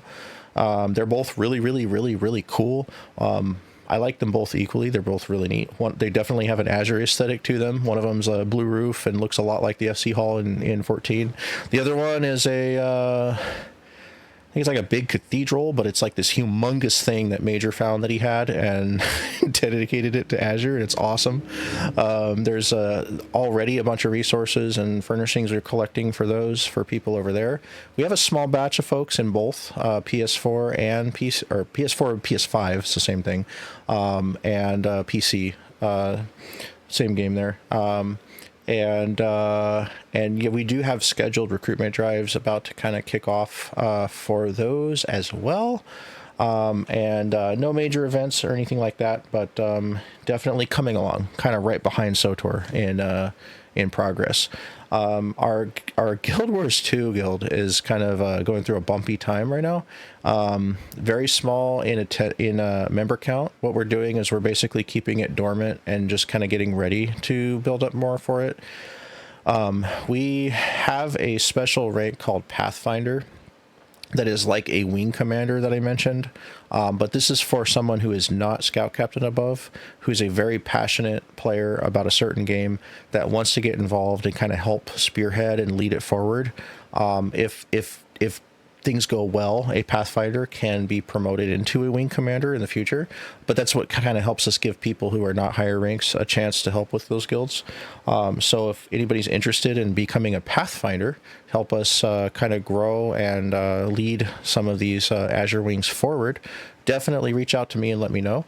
Our Pathfinder for Guild Wars 2 had some IRL stuff come up, and right when we were about to, we were posting on the Guild Wars 2 ArenaNet forums and everything and getting ready for a big rollout of recruitment. You might have seen the announcement a couple months back, and some serious IRL things came up for them, and I myself don't know anything about the game, so I've leveled up, but I don't know the game that well, so it is dormant. If you are possibly one of the very few unlucky individuals who may have been in the previous guild that was named after Azure, when we kind of started looking into this, that got abandoned couple years back, you definitely want to get out of that and join the one that we have now, which is official. The other one is owned by an ex-member that took all that stuff with them. So definitely let us know if you want to get in the Guild Wars 2 guild for Azure as we build it. It's kind of an early access type thing, you could say. It's something where people can join into it now, and then when it takes off, you'll already be in it. And if you want to put an extra character in it, it's also a game where you can join multiple guilds, so it's not really much cost to that. Yeah, so that's that's where that's at. That's probably one of our most dormant ones. PSO2 NGS, kind of a similar backstory as the Guild Wars 2 thing I just mentioned, but also dormant and just kind of accepting people. There's a interesting recruitment function that it has where it can scout new players at most of the time. I send out like 200 like invites every once in a while when I'm on PSO2 or NGS. So interesting game, kind of fun action type gameplay. If anybody's interested in that, it's cross play across systems and stuff. So can be really fun too. But that's also the second most dormant one. TNL, Throne and Liberty, starting to go really well. We've got a number of people in our community that play Throne and Liberty together. The guild is still kind of considered small and starting out, but the game's only been out for, 3 weeks now, something like that. And so we are working on building that up. We had a weird issue where they stopped transfers for a little bit. It was being talked about in the TNL channel, and people were like, oh, well, I don't know what to do now that I can't join Azure because they stopped the transfers. And, we kind of were like, we'll comment on this soon. We didn't really know what to do. The company was pretty not clear on when transfers were going to come back or how, but the transfers were free. So some people have decided to just kind of play for a bit and see if they can transfer later. Others who are in the West region now Lunar server is actually open now. So if you're in the West region, you can at least join Lunar, which is where we're at. If you're not in West region, it's kind of, I don't know what else to do right now, because we have enough people and enough established already that it's going to be a lot to try and move that over to another one. And then what if that one gets closed down for a little bit? So it's kind of hard. I wish they had a setup like 14 where people who cannot, yes, now it is no longer free to transfer as of the other day. But I wish I had a setup like 14 where people could actually play the game and visit your server and still play with you, like we have with our great community members here in our Discord, who we kind of consider extended members of our FC until Midgard Stormer opens and they can join. I wish they had something like that in TNL, but they don't right now. So we're doing our best. If you're enjoying the game and you're on another server and you have a character that you really love and you're stuck there for a while, or you like being there, that's fine. You're still welcome to use our TNL chat, post screenshots, and have fun in the Discord at least. It's the best we can do right now. It's the best we could do.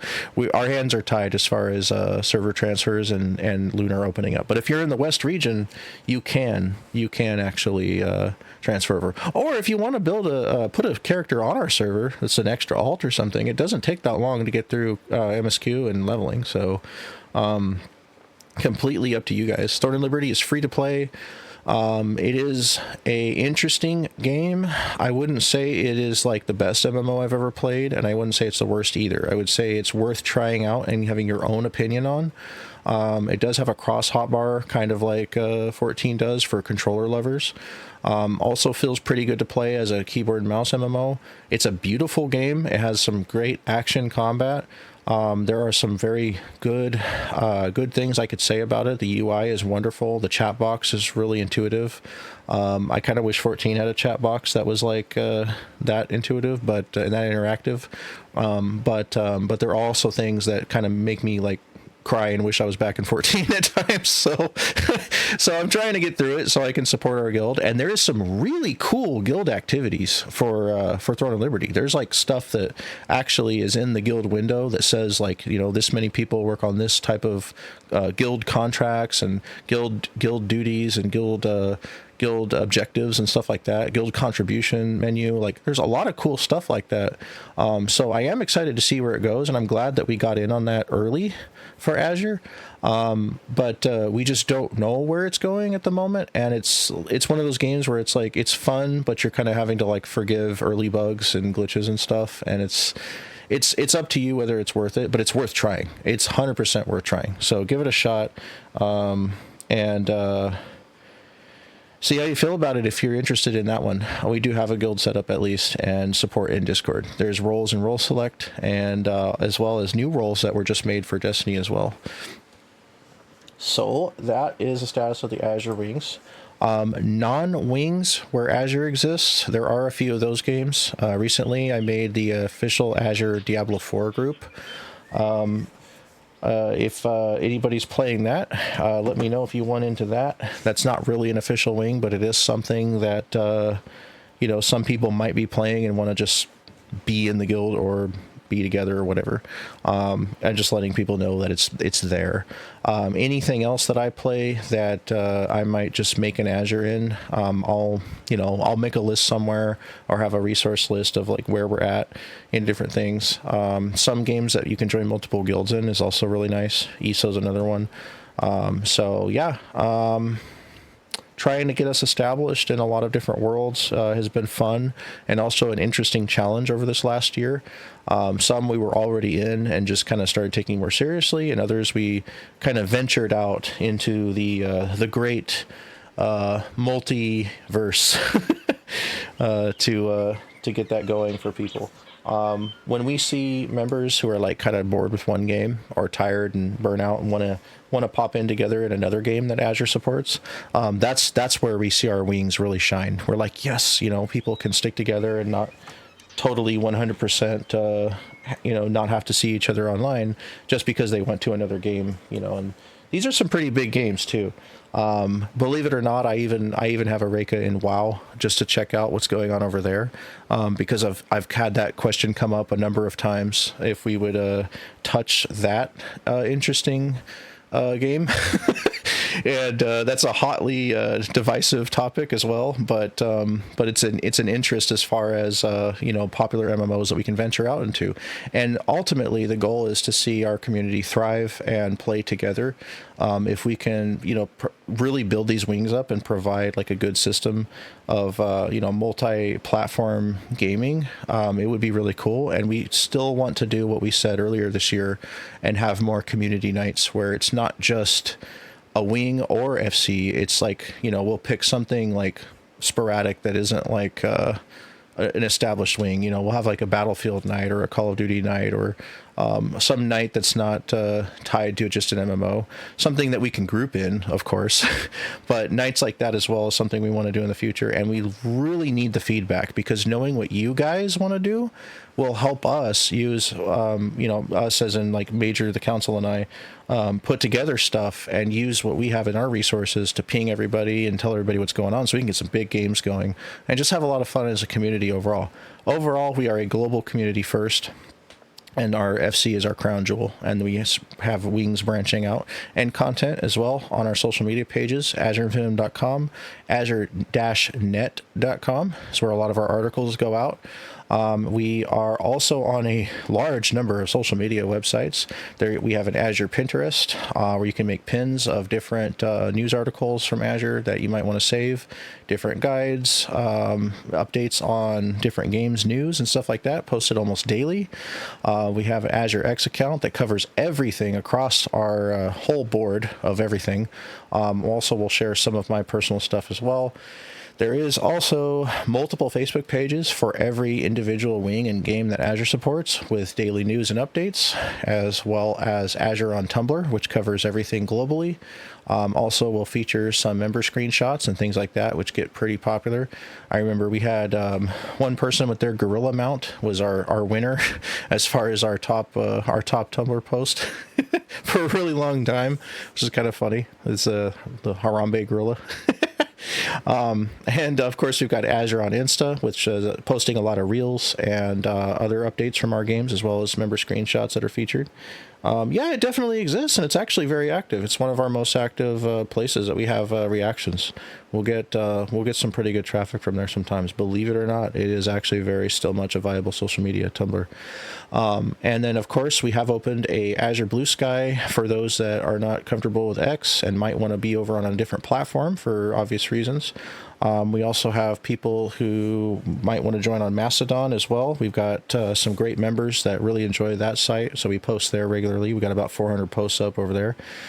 We are also on Hive Social as well, which is another X alternative. So, kind of just trying to fit in where people might consume data, news, might want to follow Azure. Say, you're offline one day and you forget about something big coming up that you might have been looking forward to in the guild, and boom, there it is. There's a post about it that reminds you. Stuff like that can be really useful, really handy. Yeah, we just put that out there for everybody. Last but not least, we do have a Steam group, which is kind of small, but it's there for those that play on Steam. We do want to post more announcements on Steam that'll come up in the community feed. So there's a link to that as well. There's a directory, actually, I should say, of all Azure websites and Azure social media that's in the directory channel on Discord, as well as the directory on the website on AzureInfinitum.com, the community site. As well. So there's also a big button I put on the website that says social directory. You can't miss it. It's a big graphic that's on the front page. So anybody that might want to follow along, see news, see featured screenshots, things like that, they are all out there. And no, we are not on MySpace. We could be, but we're not. Not really. Yeah. I think that ship has sailed.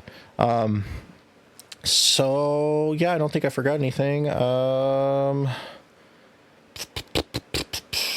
that's about it. Lots of stuff been going on, lots of stuff to come. Tons of plans. Azure Infinitum Podcast next episode 31. I think 31 is our next one, 31 or 32. We'll be recording next Saturday. And I'll be talking about a lot of the stuff we talked about here, plus some more things, special things to come as well. And that episode will be out next week as well. Lately, we've kind of found success at just sticking to maybe a couple episodes spread out every other week or so. For those, we're not trying to get like thousands of views or anything like that. This is mainly just like our event videos. They are a archive for our community. They're there for people that want to look back on, fun events and times that we've laughed and shared together. And of course the podcasts for information. We do have Azure on Spotify now, believe it or not. The only thing on there at the moment is a playlist that was made for Summerfest that we had about a month and a half ago, and the whole entire podcast will be uploaded on there, as well as future projects. So if you have Spotify, feel free to check out Azure Infinitum on there for the future. And that would be all of my announcements. We're going to do another raffle here, and then we're going to open up what we call our Q&A phase. So if there is anybody that has a proposal, question, idea, maybe somebody that's got a static they're recruiting for, a wedding announcement, anything like that, you're going to want to add that to the Q&A phase, which can be done in text on any of our text chats that are open right now, Twitch, Discord, 14, or also request to speak here in voice in the assembly.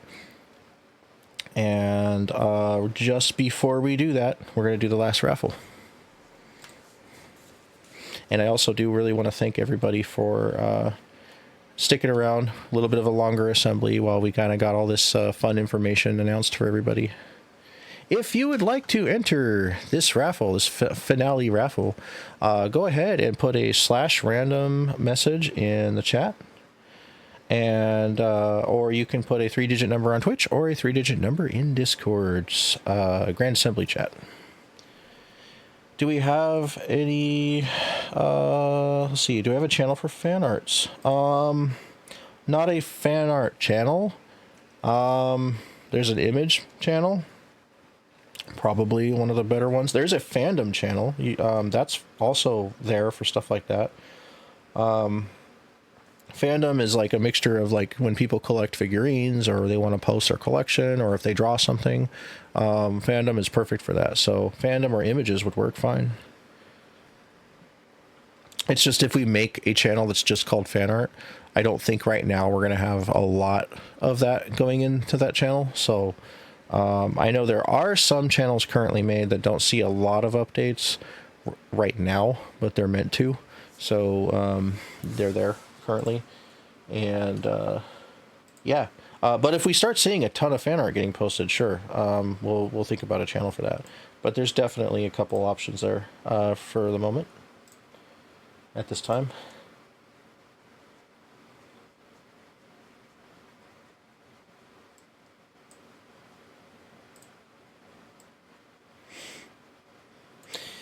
Alrighty, anybody have any cool plans for Halloween?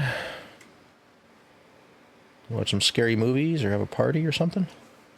Besides Azure Saints Wake? Work? Oh. Probably be on the game? Yeah.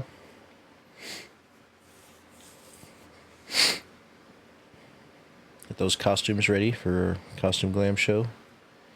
Don't have Halloween in Brazil. Oh. Trick or treat for the kiddos in the neighborhood? Okay. Okay. Alright. Yeah, I recently, one of our recent videos, I actually told what I call my my Fiber One story. We had a very interesting Halloween where we ran out of ammo, and somebody grabbed a giant box of Fiber One bars and refueled with those, and we were like, "Here, kids, have some fiber." Oh, that was fun. That was a funny experience. Yeah. Oh.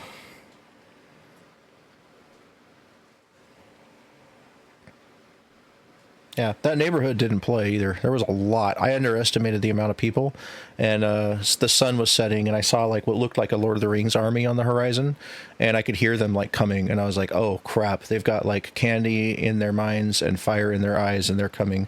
And I was like, fall back! We got to get back to the porch! Go, go, go!" And we were like, they were like coming, across the fence. They're at the gates.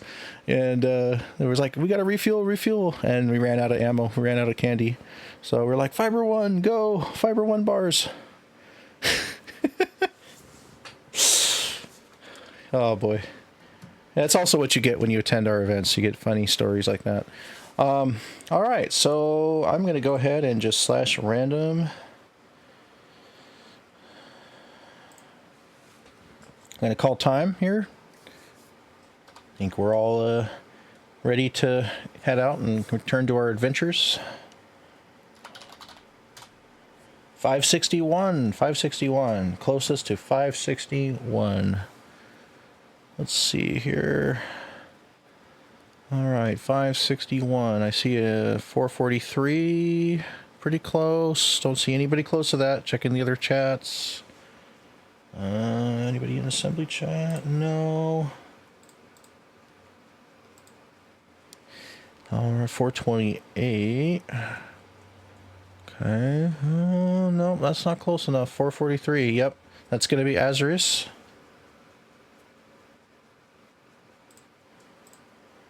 All right, Azure, congratulations.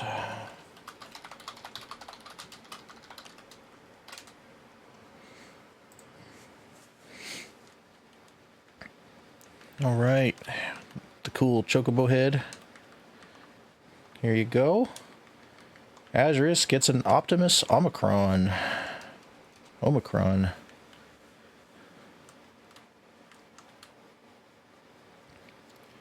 Congratulations.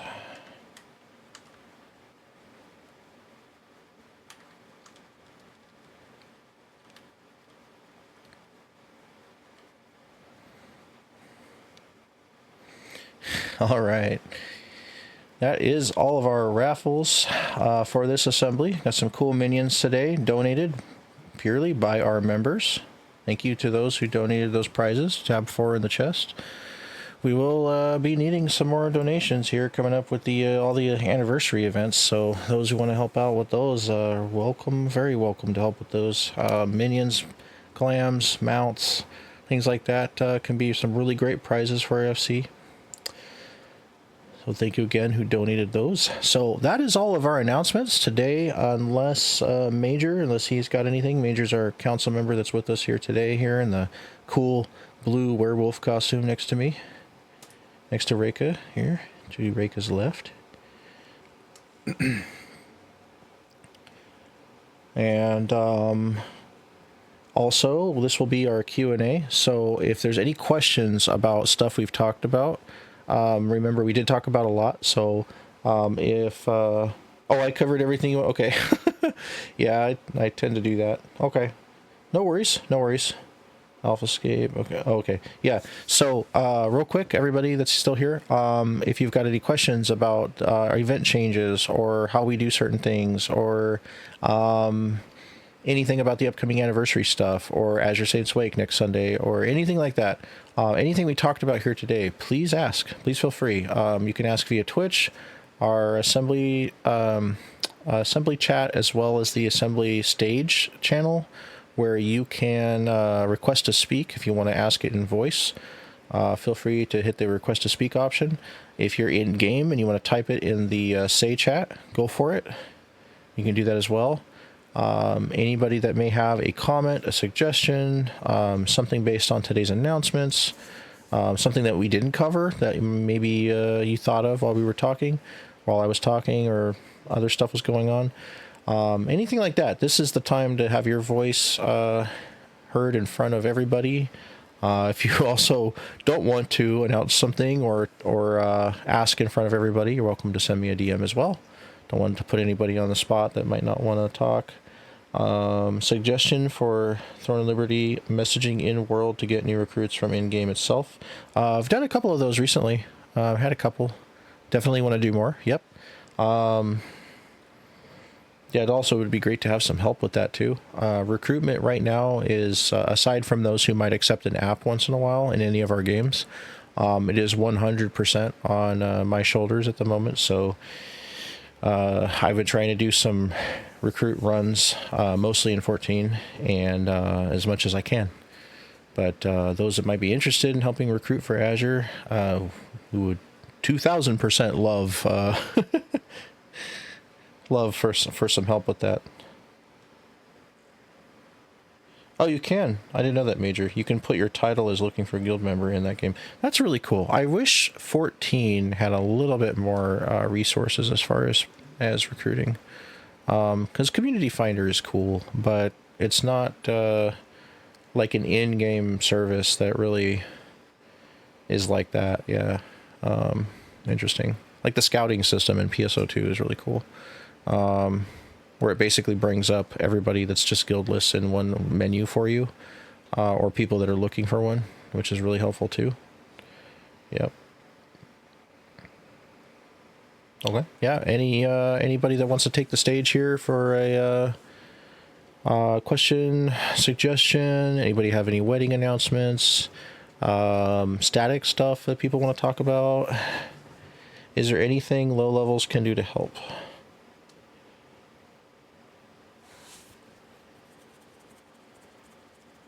So that's a good question. Depends on what you mean by low level. If you're like just starting the game, or if you're just not in the current expansion yet, like it can vary, honestly. Overall, we just need Azure members, to remain active, chatting, helping us when there's like, chats like kind of dying down, just bringing up a topic, keeping it going. People like playing with, feeling like it's active and, chat going. If you see members that might have a question or need help, that's another very good thing to, just like help answer those questions or just be a resourceful member. It also might build your status in the free company amongst each other, like your, not status, but like your overall reputation, like, hey, that guy's really helpful, or that girl's like, always knows what she's talking about, kind of thing. It's good to speak up, when people are asking and you know the answer. If because you're also helping someone get their answer faster. Definitely what Major said, play at your own pace. Oftentimes when people join our guilds, especially in 14, they'll immediately want to know what they can do to help, and we just say, clear your content, get through stuff, enjoy the game, and if you need help, let us know. And then in the future, you can pay it back. Pay it forward by, like, you see someone else that needs help and you help them. And that's really, a good thing. It's kind of how we all work together a lot. What can Sprouts do specifically? Yeah, I mean, honestly, like I said earlier, your content clears are contributing to the FC's credits. That's contributing to the activity ranking, which can bring new people in. That can contribute to buffs that we need the currency for as well through those credits. And it doesn't matter if you're in the end game, if you want to help with recruitment, if you want to help with maybe like, so you've got 3/4 of the content done, you're working through, let's say, Shadowbringers, for example, and you'd like to join Assist, the Azure Scout Squad Initiative and Support Team, ASSIST. That's our scouts and up. And you want to get involved by just being connected to the back end of support channels and just kind of be a light mod. We're always welcoming scouts to step up and join us. Scout is a rank that is very versatile. It's very flexible. It's something that people can step up from member in, have connection to those support channels, and just kind of be a nice like light mod, as in just, you see something that is needed or you see something that needs to be reported and you do so. Always helpful. Not a rank that we expect people to exhaust. Well, we don't want anybody to exhaust themselves in any rank, but very flexible rank that some people are scouts that are like meet all end all, needs. Others are, keep their eyes out for the council and I. That may be something that a lower level can also step up into for the guild. We really do need people more often getting up in our rank structure, even if it's just one at a time or a lower rank at a time. There's never any pressure to promote. There's never expectation to promote. Scouts also aren't expected to do recruitment. That's just a permission that's added in with the rank. And if you see people that need like older expansion Aether Currents, also, if you're able to get them and you can help them out real quick, you're going to speed things up for that person real fast and help them out a lot. And like I said, when you pay things forward, like it does cause like a ripple effect. Imagine if everybody in the community did one nice thing for each other every day. That would be huge, really huge. As simple as just greeting people that log in and asking if anybody needs anything. Like, it's very, very, very cool thing to do. Very helpful. That's being a very good guild member. You don't have to be a ranked either to do these kind of things. It's just, I was suggesting that in case people are interested in ranking up and wanting to, just have that connection to the back end, the support network and things like that. Being flown does help. Other than that, you also kind of help by just, like I said earlier, getting through your content. And then when you have more stuff that's accessible to you, the world opens up a little bit more, a world of possibilities. So that's kind of just a quick off the top of my head list. Joining a support rank, looking for members that can things you can do easily that other people might be like new to or wondering what to do about. Things like Aether Currents, suggestions for starting out crafting and gathering. Basically, like, even if you're in the middle of the game's content, all the stuff that newbies need to learn at the beginning is still stuff that, like, you've already, been through for the most part. More or less, like, stuff that you may or may not have, like, touched that's extra content. But at least as far as, like, what is needed for people to get started is always nice to share. So just remaining a member that's, like, hands-on with the chat and feeling like, this is your FC family that you can talk to and help with anything at any time, like, to your ability, and definitely don't exhaust yourself, please. Yeah, and don't be afraid to, like, ask too. That goes for people that need help or want to help, because, like, sometimes you might just need something to do and you're like, okay, so like, this is one thing I tell upper ranks. Just because there's not, like, new content dropping at this moment and it's not like an insane hype mode doesn't mean the FC's not here.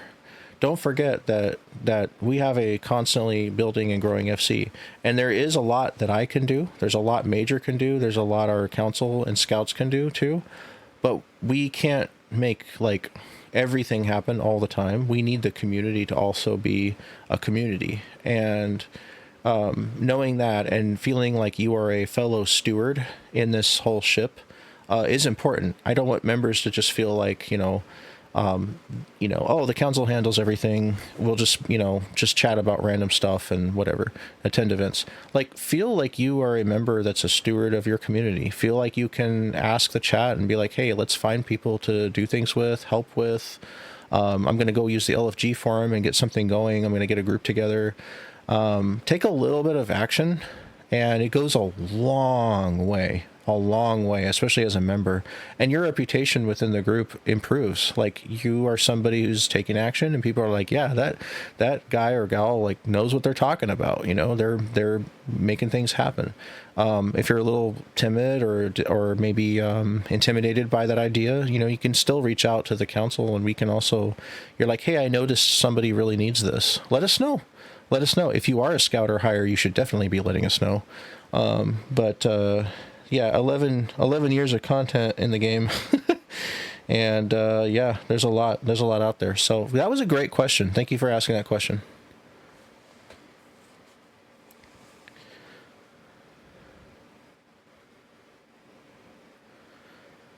All right. Anything else that anybody would like to bring up, talk about? We've got 3 chats open and also a stage channel. Whether it's voice or text, everybody's welcome to... Let's see. Oh, this is a random Discord notification. Everybody's welcome to say something here. And if it's just feedback for the council and I, we appreciate that too.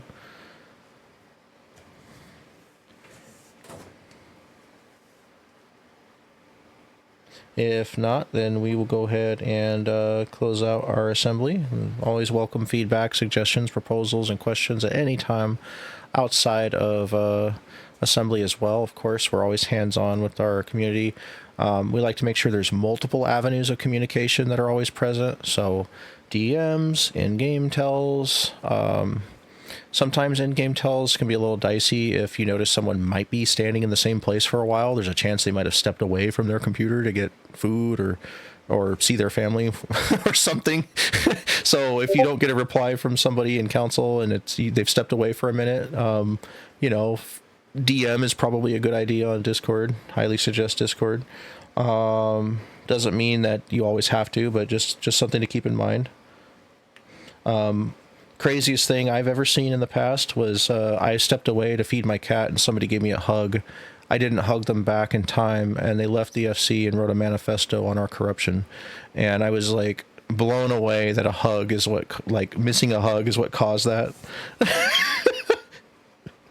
So yeah, seen some interesting things the last 10 years, and yeah, just a PSA for keep in mind that there are people who step away to go to the bathroom sometimes, or do things like feed their cats. Yep. Oh man. So when this journey comes to an end one day, decades from now, hopefully, maybe I'll write a huge novel series of my adventures or something.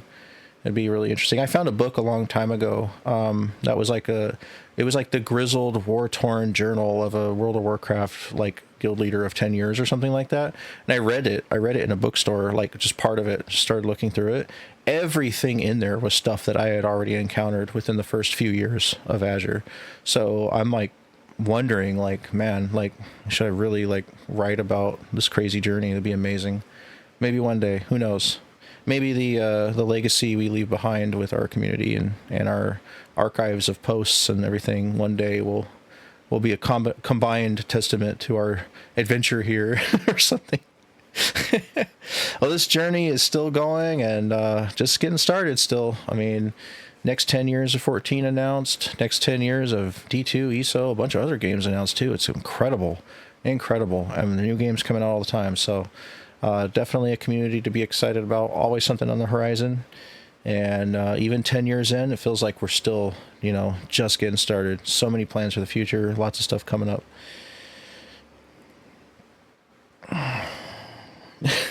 Major. All right, guys. We are going to call it here.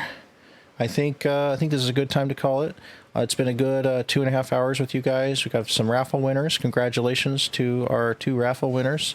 I want to thank everybody who attended. Those watching this archive in the future, once it's prepared and uploaded here after a little while, that'll be up for those who may have watched to this point and didn't get to make it with us here live today.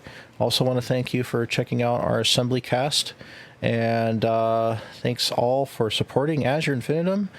And the road is bright and radiant and seem to be infinite. Infinite possibilities. As free as the Azure sky. Thank you, guys.